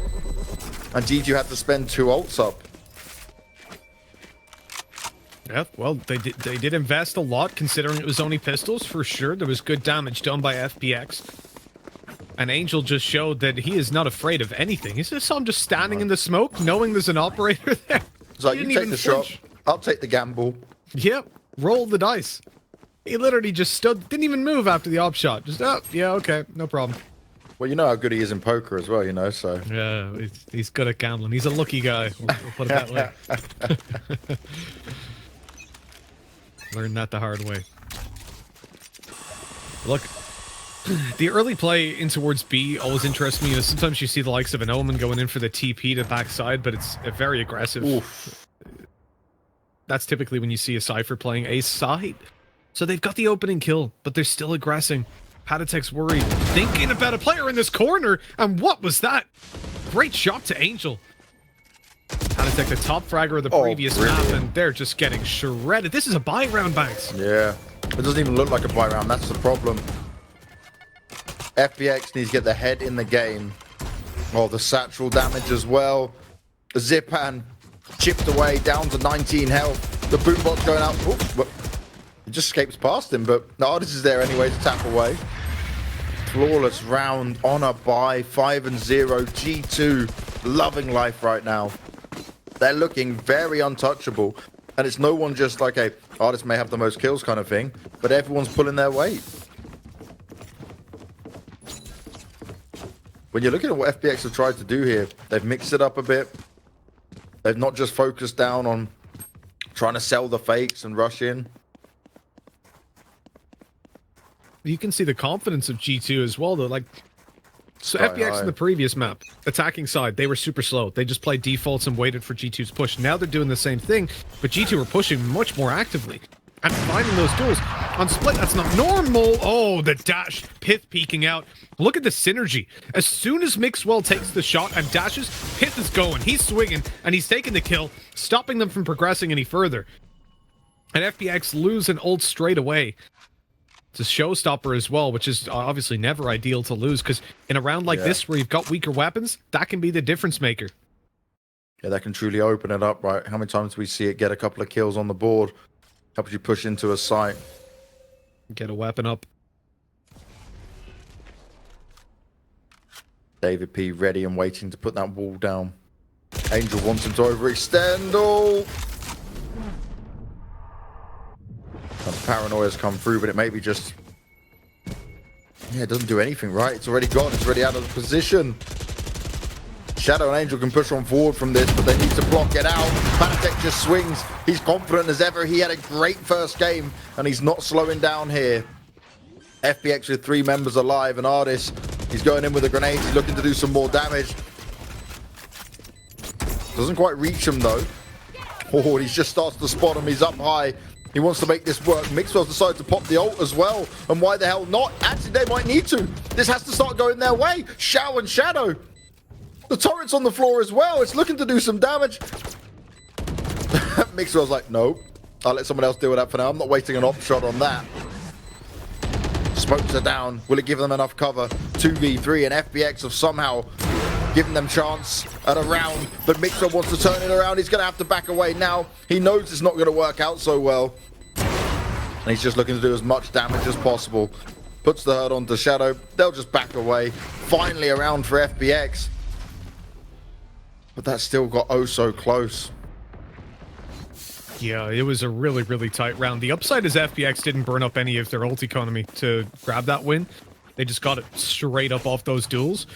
And what was even more surprising was, like, okay, it's a close round, but they had really weak weapons. You saw Angel going out with a Sheriff. It was Spectres that found the opening frags. Rushing in towards the B side after taking top mid control and losing out 1 player is... Look, it's great if it works out like that, because normally it definitely doesn't. The fact that G2 end up still saving over the operator obviously allows them to save over quite a lot of credits and go for this double operator setup again. And it's always dangerous when G2 pull that out. When any team do. The operator's so strong in this game, especially when you've got a Jet as efficient as Mixwell playing it. Yeah. Oh, Shadow. Okay. The range on this is pretty good. So back left corner will still be open, but they've got a Raze. So if they can force a player into the back left, Raze can nade it. And at that point, you should be able to get a kill from that. Look, yeah. Cypher. Oh, where's Cypher going? He's realized. So this is a really smart play by G2 to not back into the corner. I think they're sort of realizing what the plan would be. You can see, look, there's the nade coming through. You've also got the nano swarm. So they were... G2 had a perfect read on that. Angel did spot the barrel of a gun there on the entry. He's still up high. He's not looking for Artis. No one's looking for Artis. Finally gets taken out. Angel a little bit slow to get this done. The Omens managed to push forward. The ult being popped by Shao. He wants to revive his teammates. He wants to secure a second round. But Patek, he's spraying him. He's lining him up. The push is coming through, but is it going to be enough? Still an advantage here for the FPX side, and they're looking to hold on to it. Only Mixwell to find. They found success, Mitch, and that's 2 in a row. How many ults were committed? 2, that's not so bad, realistically. The revive and the lockdown. Considering certainly as well, doable. Lockdown's impact on the round was pretty negligible. I think, yeah. Obviously, initially, it pushes an operator off the angle, which is important, 100%. And it does push the players back in heaven a little bit more passive. So it stops them from getting the opening duels out, which, obviously, considering the fact that you've got a double operator setup, if you're able to stop them from taking opening duels, that's a pretty good ult usage. But what I mean by its impact wasn't great was compared to what the plan was set up for it to be. Yeah. Nanoswarm didn't go as deep, but there was no player in the back left corner anyways. And G2 have obviously had a fair bit of experience playing against a Killjoy, because we talked about it earlier, right? The ultimate benefit of having a lockdown is that it forces you to make split-second decisions on where you're going and change your playstyle immediately. But G2, they made the right calls in their playstyle change. And so at that point, it doesn't play as much a role as you'd hope. Now for now, though, FPX haven't shown anything towards B. Angel going to pop with the ult. Actually into a good spot that won't be checked for now. Oh, Zipan. He goes to use the showstopper, but instead his show is stopped. G2 looking to hold on to this, and they have the numbers advantage. Meadow looking for further information using his own ult. He's got his Cypher cage up, but Mixwell just slaps him down. 3v1, and FPX's role could be stopped here and now. It's all on Shao. He hears what's going on, but he's not going to hit the shots. David P rips him up. 6-2, and G2's defensive side looking oh so strong from start to finish. G2 already up there, and I mean, maybe, who knows, maybe it is a 29% defender side. Considering the fact that you, obviously with Killjoy in play, if you're playing that Killjoy Cypher combo, the defensive side is going to be very difficult to play against. And so I wouldn't be against that statistic, maybe not like 30% attack side rounds, I think that's a bit too much, but I think an 8-4, 9-3 half could potentially come into play. The difference is, like, G2 are playing the old meta, right? They're playing the standard setup. FPX are the ones that are set up to have a good defensive side, or a very, very strong one. And you can see how much they value it picking the Killjoy on attack. What is this? No one's clearing the corners! Even still, they're leaving it completely unchecked. Destroyed once again. FPX not looking perfectly, not checking the basic angles. On Zipan, is he going to check behind him here? David P. Oh, that's it. Oh, he thought about the knife for a second, but he'll just play it safe. This is scary now. Real scary. We're not even going to see a buyout of FPX, are we? I think so. Well, you got immediately Angel going up for the rifle, but the rest of the team taking a little bit weaker. It's a real solid sign for G2, having the 7 rounds, having all their ults online, coming up against this kind of a weaker buy. I think if FPX can manage to bait out those ultimates like the Showstopper, they'll be feeling pretty good about themselves. Immediate nade towards Heaven, just trying to clear that angle out. And look how heavily B-sided this presence was early on from G2. They've gone straight in for the push, seen nobody there, committed the Omen ultimate to teleport over to the A side to provide support. And upper, and that's an awkward bit of tracking at the start. Patatek ends up falling, and now they're pulling way ahead. There's no way to go through that Nano Swarm. The ultimate, oh no, Artis, he misses the doorway, catches himself. I said I love Artis' raise. Oh, the timing for Mixwell. You saw Shao then as well. That didn't work out well for him. FPX are finding success on some of these really weak buys coming out. Artis damaged himself down, and there's no chance of him getting healed up. No one's close right, so he wastes out that one. They don't have the information here. They can't get much from the camera. Piff's just hoping someone might overextend, but yeah, they may just save their weapons here. And I wouldn't blame them for doing so. By the way, if anyone from Bonk is watching this game, Mitch, don't get too disheartened. Like, you know what G2 can do. Stay confident. Keep your heads in the game, you know. You've been on the receiving end of this. Learn as much as possible right now. I don't think Bonk are the kind of team to get demotivated anyways. And they're ready for it. They want to face G2 and show they can beat the best in the world. They said it themselves. But look, FPX on the attack, it's always hard when you've got a Killjoy. Obviously, you've had Lockdown come into play, but with the exception of Lockdown, the other abilities are difficult enough to use. Now, I'm a big advocate for advancing the Killjoy meta. You've already obviously seen Hip using, as I said from day one, realistically, Nano Swarm is a Molotov. You can clear out corners with it. It's the huge benefit of it. It's a cage that your opponents don't have a choice. They cannot push. So I love it. I think that's very useful. The ultimate is useful for dictating play and pushing players, obviously, into predictable spots. Oh, that turret's giving it all away, and Patatek caught by a double spam. The A site's open after the kill to Mixwell. That was just G2. We've seen aggression after aggression, and this time they're massively punished for it. But FPX, well, they threw their hat in the ring for a bit of aggro themselves.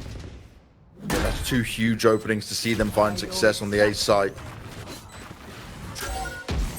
Angel's looking up high. Information's going to be given to him, at least off the back of that Cypher roll. Mixwell's been revived, and Artis, he's landing some beautiful headies, and he's not done yet. Angel's going to put an end to him, and he's coming back with some of his own. He's low on health, and Mixwell flies forward. The smoke is down, and he's going to stick the defuse. Is FPX even going to get there in time? The nade's going out. He comes off it in the nick of time. Zipan gets taken out. G2 still get the round. Huge play. Mixwell got that halfway done. Walked away as soon as he heard the nade coming out. David P finished him off. Now they get the 8th round. Oh, it's just timing. It's really smart and solid communication. You know, even better than that, Banks, he walked away before he even heard the nade. So you could see that It was such a fast start to the round by FPX that they didn't burn any utility. I don't know if the communication was there that they hadn't used a nade or what exactly happened, but he knew that the nade was still up. And so when those players started to run forward, obviously because he had his ultimate up, he just swung immediately once he got it halfway, swung out wide left, managed to dodge the nade. Okay, he didn't hit the shot, but set himself up for a fight that they definitely weren't expecting to have to take. And then his teammate took it down in the end. That was really smart play by Mixwell, avoiding any damage and a potential awkward rotate by his final player to get on site. And obviously they were so focused on trying to kill him inside the smoke that, well, they didn't see the player coming behind. The fact that Angel and FPX have had so much success of him just buying a rifle and then them not having so much to play in there, and then they can't get these gun rounds, it's a real big problem. So, same lockdown as before. Again, it's going to push them back in the same way. Pith pushes right back out to site to hold down. He's still catching them coming through the choke point. But one player's managed to sneak in, catches him off, and looks for more. You can see this is set up that they're trying. Oh my god, Pith is an animal right now. He's got support as well. Vanitex there, more damage being done, but Angel eventually puts an end to it. But he's all alone now. He's trying to tap away. Can't quite land the shot. Oh, he doesn't know where to go. He doesn't know where to escape. 9-3 first half, and G2 dominate. My god, Pith was amazing there. 4 kills. Like, okay, he finds the first on site, swings through for more, catches the Heaven players. The thing that impresses me about that is twice now in a row, you've seen FPX try to go for the same attack into B. They put the lockdown in, and G2 just, they have their clear defined roles when that comes through. They back off, they play passive towards spawn and Heaven, they concede the control, and immediately play right on the edge of it, immediately blitz back out to take it again. The fact that Pith finds so much room though from there is phenomenal.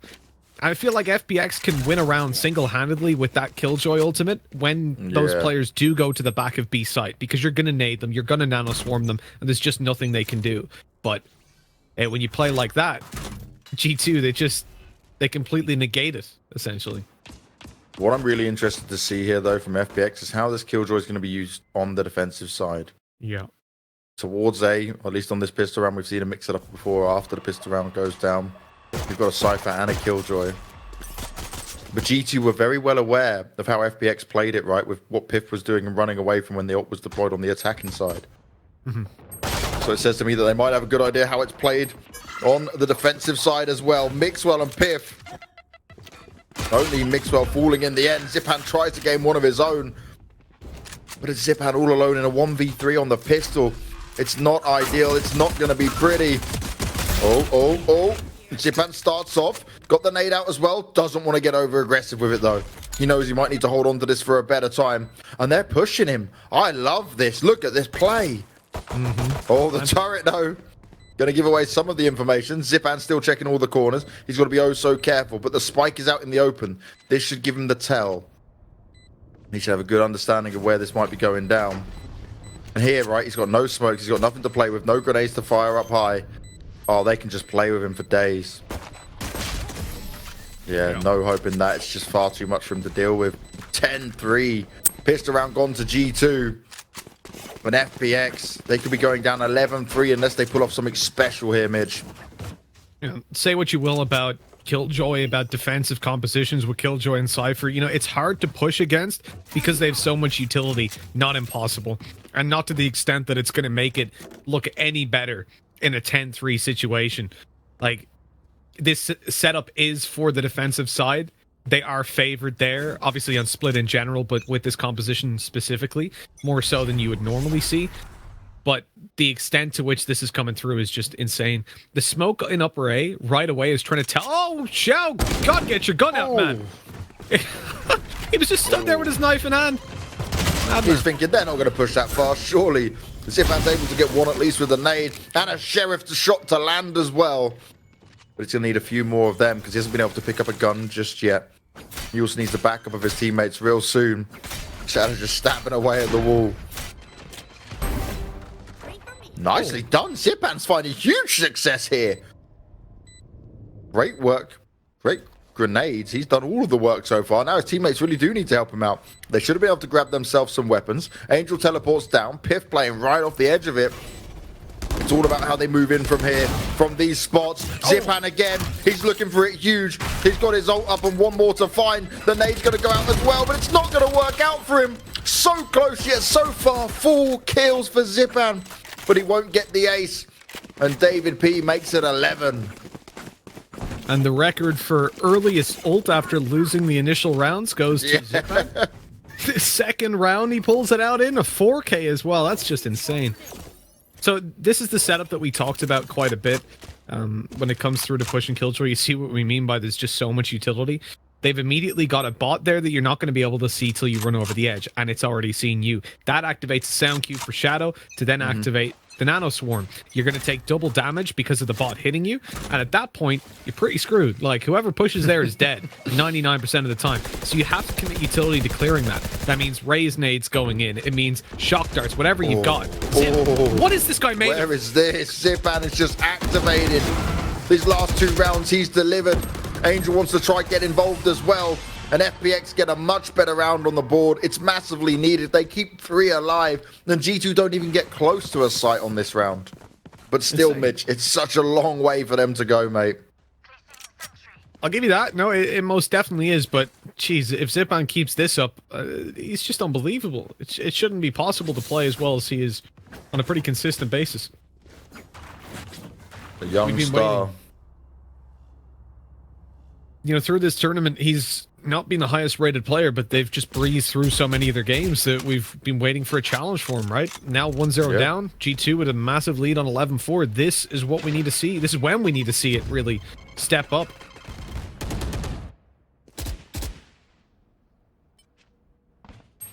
Meadow trying to hold in here on the back lines of B. Oh, this walks on forward instead. It's the judge that will work, but Mixwell with the knives. Oh, and he's not done yet. The updraft. And he can comfortably jump up. Look at the position he's able to find himself in. Will he expect the second? Oh, he goes in for the right click, but they don't hit. Now he's stuck with just a pistol. Oh, Padatech. Zipan's not finished yet, though. Headshot's going to be delivered, but he'll deliver some of his own on the Padatech side. He's not done just yet. Pip's helping him out.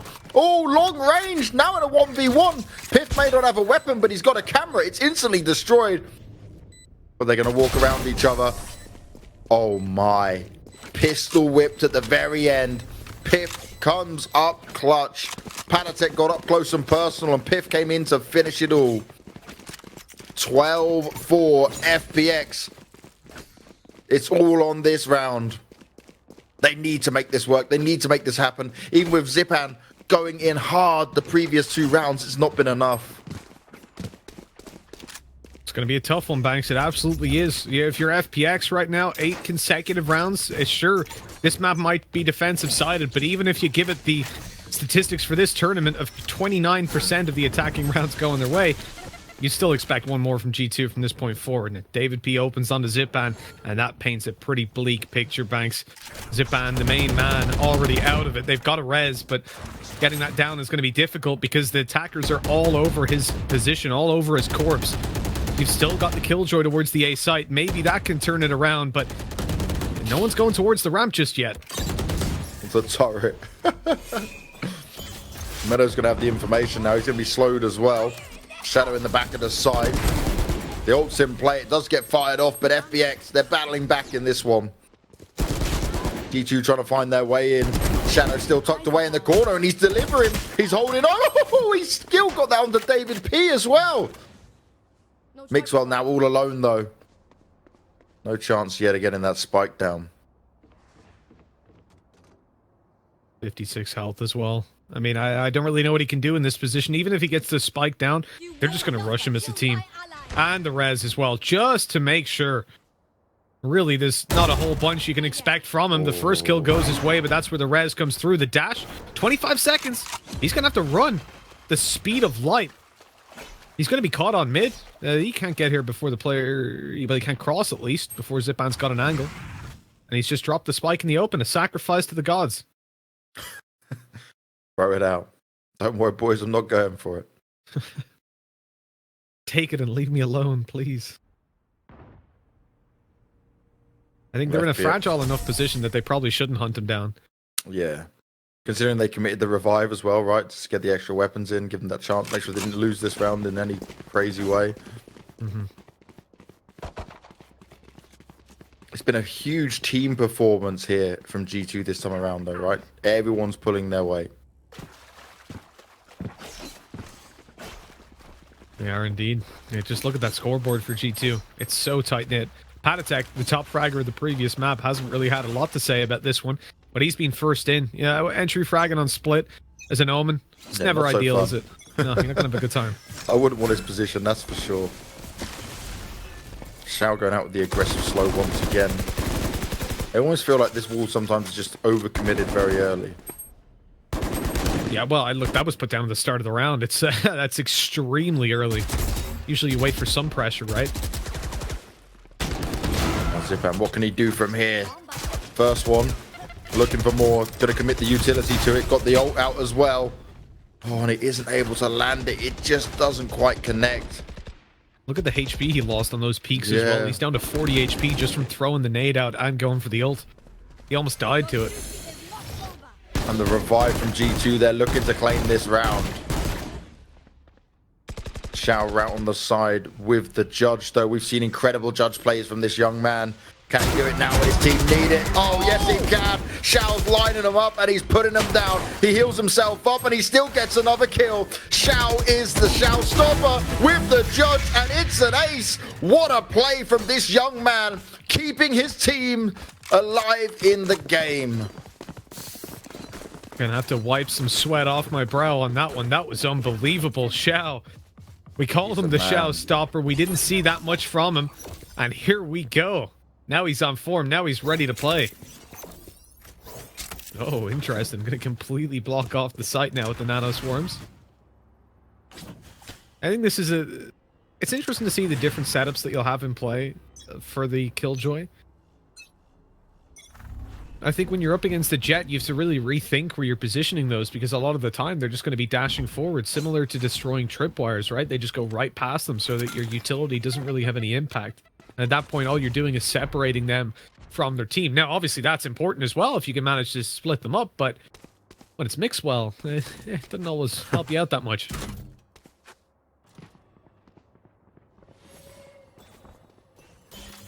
These two still one round away from taking this 2-0, but FPX, they're not slowing down. They're not allowing this to happen.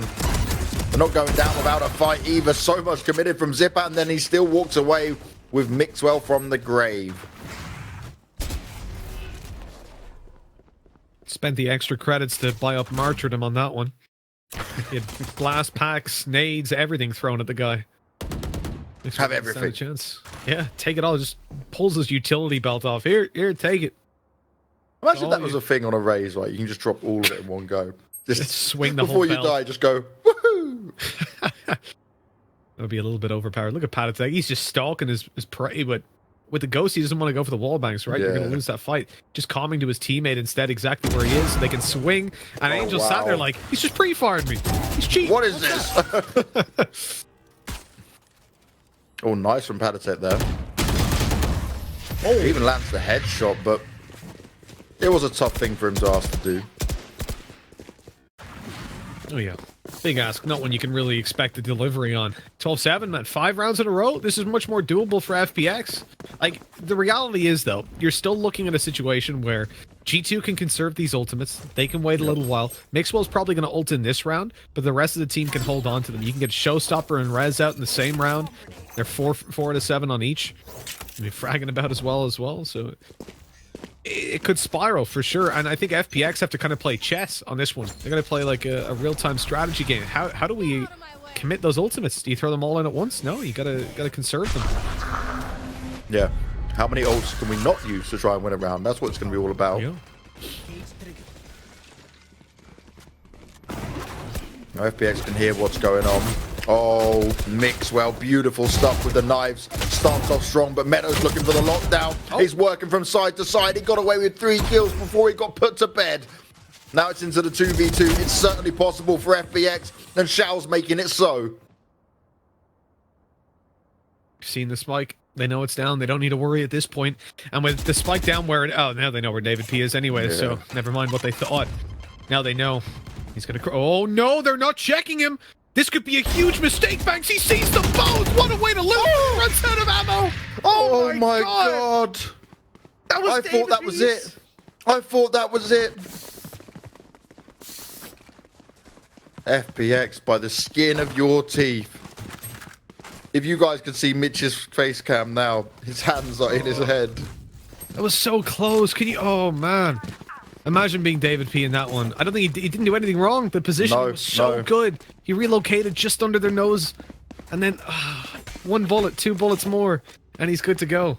If he hadn't spammed the wood when he first saw the player, he wins it. Like, it's just so many little things. FPX just about holding on here, Mitch. And look how many ults they've got up now. We haven't seen a defensive killjoy yet, though, have we? Null and split for us. No. Mixwell's going to out-aim Angel in that duel. G2 are looking to end it right here, right now. The fast push onto A comes in. Nicely done by Zipan to expect that. Takes a bit of damage towards him. One away Sends out the boom bot. Needs to be very careful. And yeah, if he gets his ult, that's going to be a huge play. 1 kill is all it will take. Oh, Shao. Oh no. That's when you know the pressure's starting to get to him. Here we go. Shadows popped it. Time to shine. Meadows there to back him up. Zipan's pulling in more and more kills. He's got his ult up, but he may not even need it. FPX deliver once again, despite the opening going to G2. A 9th secured, and the comeback is looking possible here, Mitch. This is why we said this game is like a finals game. It's so back and forth. It's so unpredictable. I was absolutely huge as well. You see, they were so confident in allowing those players to potentially back off towards the attacker spawn. You saw how they just played passive and defended the lockdown, right? And the logic behind that was, look, if they stay sight, we're going to trap them anyways. So you're going to wait for them to push in. Even with the operator shot missed, Meadow was there to spray down afterwards. And if those players went towards the spawn, they wouldn't have Heaven Control because they had Zipan watching for it, and then they could just go for the defuse. Zipan still had his nade. He nades down. Cypher cages. What are you going to do? How do you get through that? You've got to let him get at least halfway, and from that point in the 3v3, you should win the round. So really good decision-making again, not to overcommit to trying to find the exits as the players left the lockdown zone, and instead just let it run its course and rely on locking them out of the site afterwards. Again, potentially the last round. It's all coming down to this for FPX every time. They've had some incredibly close rounds. They've had some dominant rounds of a judge. And G2, they can smell the end. They can see the finals in their sights. It's all about reaching it in the easiest way possible. And that's not the way you want to push forward, Shadow. Getting himself the early opener here. Artist trying to creep on forward through mid. Checking his corners, throws up the boom bot. Nade's going out as well. Artist going to be pushed back by the paranoia for now. Angel tries to swing on it, but they've already tucked themselves away. And the wall's going to go up. He's going to back into the site and go and give his team the much needed backup they'll need in this one. 3 players on the B site to defend from a 4-man push coming out from G2. No one's giving the opening away just yet. They're trying to hide in the corners. Meadows looking for it. The ult's going up, but it's Shao. Shao stopping once again. Zipan's there to back him up. Only one to find. They lock it down, and FPX, they've made it to 10. Double digits finally secured. They want to get back into overtime. They want to make it happen again here, Mitch. And what I want to see is someone walk away with our exclamation mark giveaway for 10,500 Valorant points. But don't worry, guys. Just type it once in chat and then press the link. Don't all spam it. Don't trigger everyone in chat with just giveaway spam. Win yourself some goodies without all that nonsense. Because this is what Valorant is all about. This is why I love what we're seeing here, Mitch. It looks like FPX were down and out. How many clutch moments? How many epic comebacks? The judge play. That moment just then from Shao. Locking it down in a way you don't expect. It shows that sometimes these maps are a bit more one-sided than you may give it credit for. They needed 8 consecutive rounds. They've got 6. This is an unbelievable and unheard of comeback from FPX. The Killjoy working well for them, but it's not just that. Oh, Zipan, he's in so much trouble. Zipan? Hello? Did he just What happened? What happened? Did he get stuck on the rope? No, that was his aim. It looked like his mouse went off the screen or something. No. Oh, no, Xiao, what are you doing? That doesn't deal damage. Not like this. It's not like this. Angel's coming in to try and save the day, but the B site is overwhelmed by the G2 army. Meadows playing in the back lines. They expect him to be there. He's able to take down Mixwell. He's hungry for some more as well. This could be how they play it out. But Angel on such low health. They may not expect David P's position. They may not look for him. They may give him so much of an opportunity, but Shadow swings on it. It's a 1v1.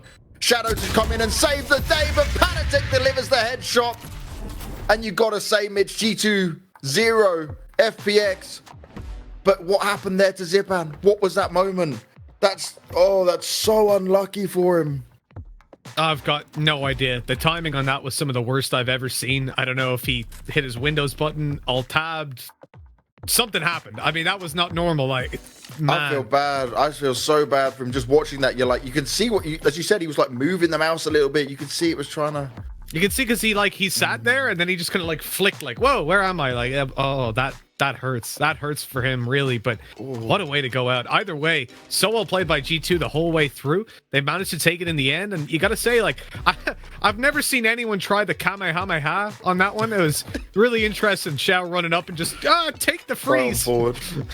I don't think he expected them to be so pushed up, right? No. His timing clearly wasn't too right in his head. And what a game we just saw, though. I honestly thought we were going to overtime. Maybe if Zipan hadn't had that happen, I can say maybes all day long, but it was looking like it came down to the 1v1 in the end, and he had two players in front of him. He should have been good for one. Yeah. Oh, yeah, definitely. They were on the ropes. You know, they were not in a good spot to return fire on him, so to lose to the pistols in that kind of fashion, my heart goes out. It really does, but this is what happens. Sometimes life goes against you, and for FPX, they're going to have to wait to take down G2. And really, it's not even that map. You know, they made a phenomenal comeback. 6 consecutive rounds, so close to getting into overtime. It's the other. It's the first. The fact that they were 12-9 up, lost 2 1v1s to get knocked back out, go into overtime, and then lose the OT. Oh, man, it's heartbreaking. This was the most challenged I think G2 have ever been. And FPX definitely just fell short at the last hurdle. And FPX are showing us massive improvements, different agent compositions. They're trying out new things. I can't wait for the G2 interview because I want to find out, right, what's happening with the Ascent ban. What did they know on that side of things? Obviously, how much do they rate Killjoy when it comes to it? Because that was a very interesting game. And certainly, I don't think maybe even they expected FPX to push them to that level.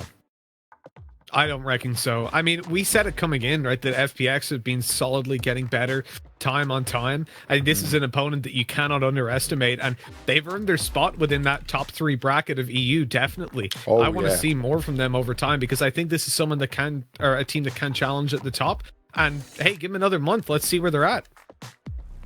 Give him another month, give him a bit more than that. Well, Angel said, what, about 6 more months, he reckons, and he'll be in the top shape, he'll be where he wants to be with it. But obviously, more agents, more maps will certainly come in as well. So that's going to be an interesting thing for all of them to go through. But now we're set up for Bonk to try and get their revenge against G2. They lost 3-0 last time around. And G2 looking to not lose a best of 3 continued. Not lose a grand final continued. And try and make more money here in Valorant and just dominate EU and wait for the world to open up. Try to confirm that Artis will still be going out of this without losing a single best of 3 from the day one of beta, which is just unbelievable. That's going to be like the end of an era when that happens, right? When you end up seeing like, there it is, the first best of 3 Artis is lost. Well, we had the legendary run, right, of NIP where it was the 87-0. They just won games back to back. It's like, I want to see what G2 can do up until that point. Like, how far can they push their levels when it comes to Valorant wins? What can they do from here? Because everyone's praised them. They've got the full G2 army behind them on it. They're looking like a solid team. And look at this. They didn't even need to adapt to the new agent pool. They just stuck to their guns. They're like, yeah, this works. We know what's better. Oh, no, it's time for our interview, Mitch. So I'm going to keep this rolling. We're bringing in Artis from G2 to have a chat with him. Artis, my man. Hello. He's happy again. Are you still walking on water, mate? I piss brilliance. You know, that's what it is. Nah, I'm content now. Listen, when we don't win, it's a weird feeling. You know what I mean? So when we don't win, it's weird. Right now, it's it's quite free. It's just normal, right? It's just normal for you. Yeah, now, right now we're just used to winning. You definitely are. I want to ask you guys, right? The picks and bans for this one. You guys decided to ban out Ascent, which has been like your hometown map. Is there something you saw in FPX where you thought you didn't want to face them on it, or just is it a change for you guys? They banned it. We didn't ban it. They banned it. We wanted the player. We got the information that you banned it. There you go. No, apparently they had the higher round difference, so they decided to ban Ascent. We were like, okay, I don't know how that works. Makes sense. No, nothing to do with me. We still won 2-0, but you know what I mean? It is what it is, you know what I mean? Now, you've done it again, right? You've made it to another grand finals. You've not lost any best of threes. When it comes to Killjoy, though, have you guys experimented with it at all, or are you just playing it as it is and you're happy with the composition you guys choose and you're confident with that? We played around 20 pracs with Killjoy and Cypher. We realized it's on defense, it's super strong. If you have if any underdog, imagine you're playing splits and you're the underdog team and you know you're getting the defense first. Like, you saw FPX there that game. They locked it down on defense. On defense, it's unbelievable. But when you go to attack, you lose a lot of firepower. So I think Cypher and Killjoy will be used a lot for teams that want to upset someone. But I don't think any of the top teams will use it a lot because it takes.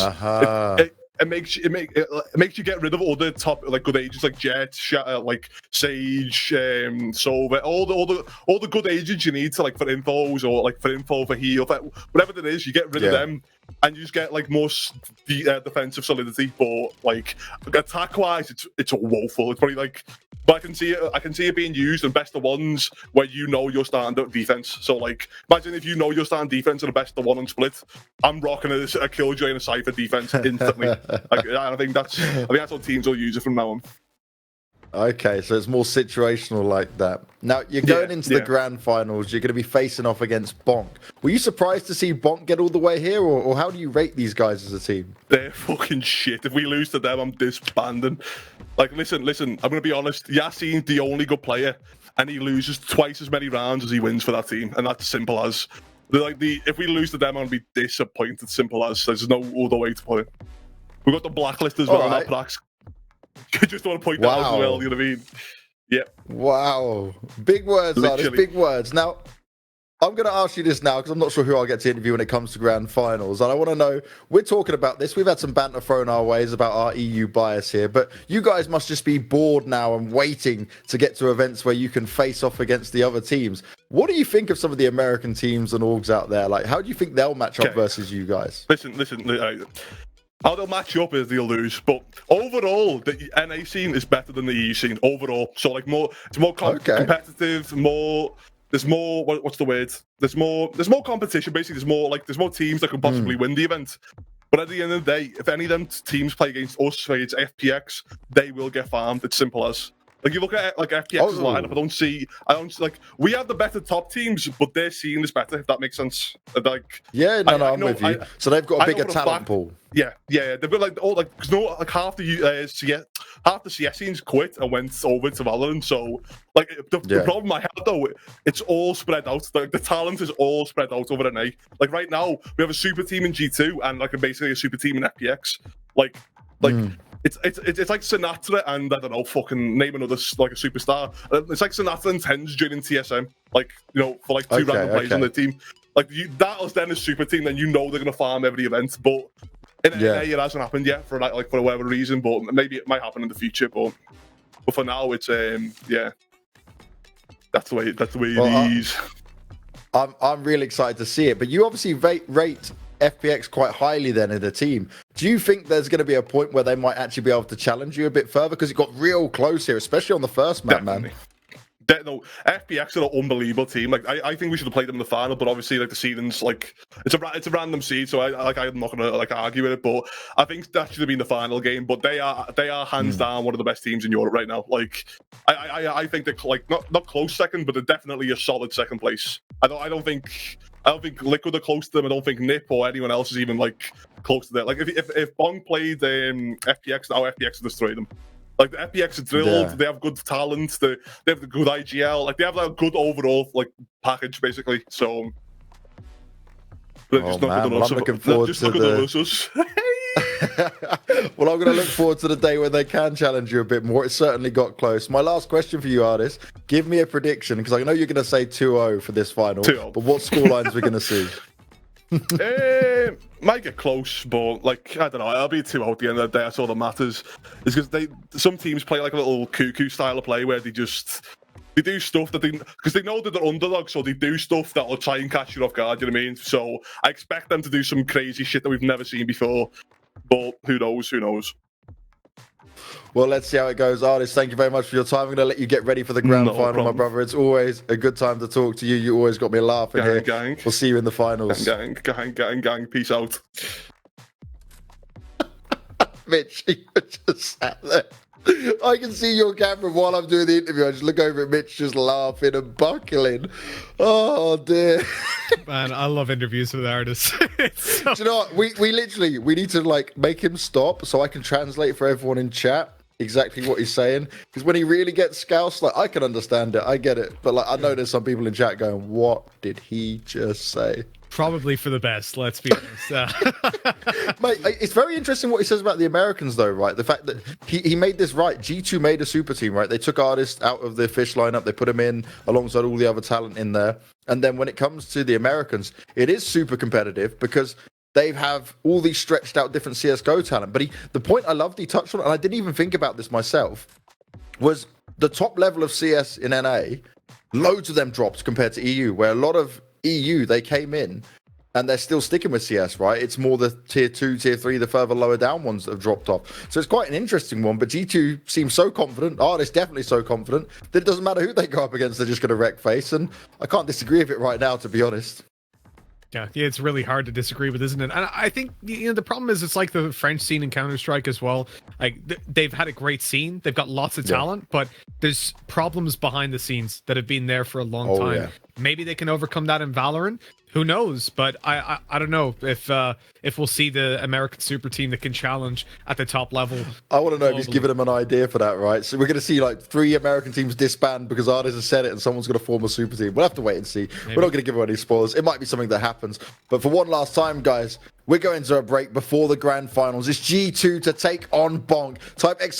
giveaway in chat. Try and win yourself 10,500 Valorant points. Come back and enjoy the show. Get yourself some snacks. Get yourself a drink. Get yourself whatever you need. And be back here in a few minutes because you won't want to miss G2 versus Bonk.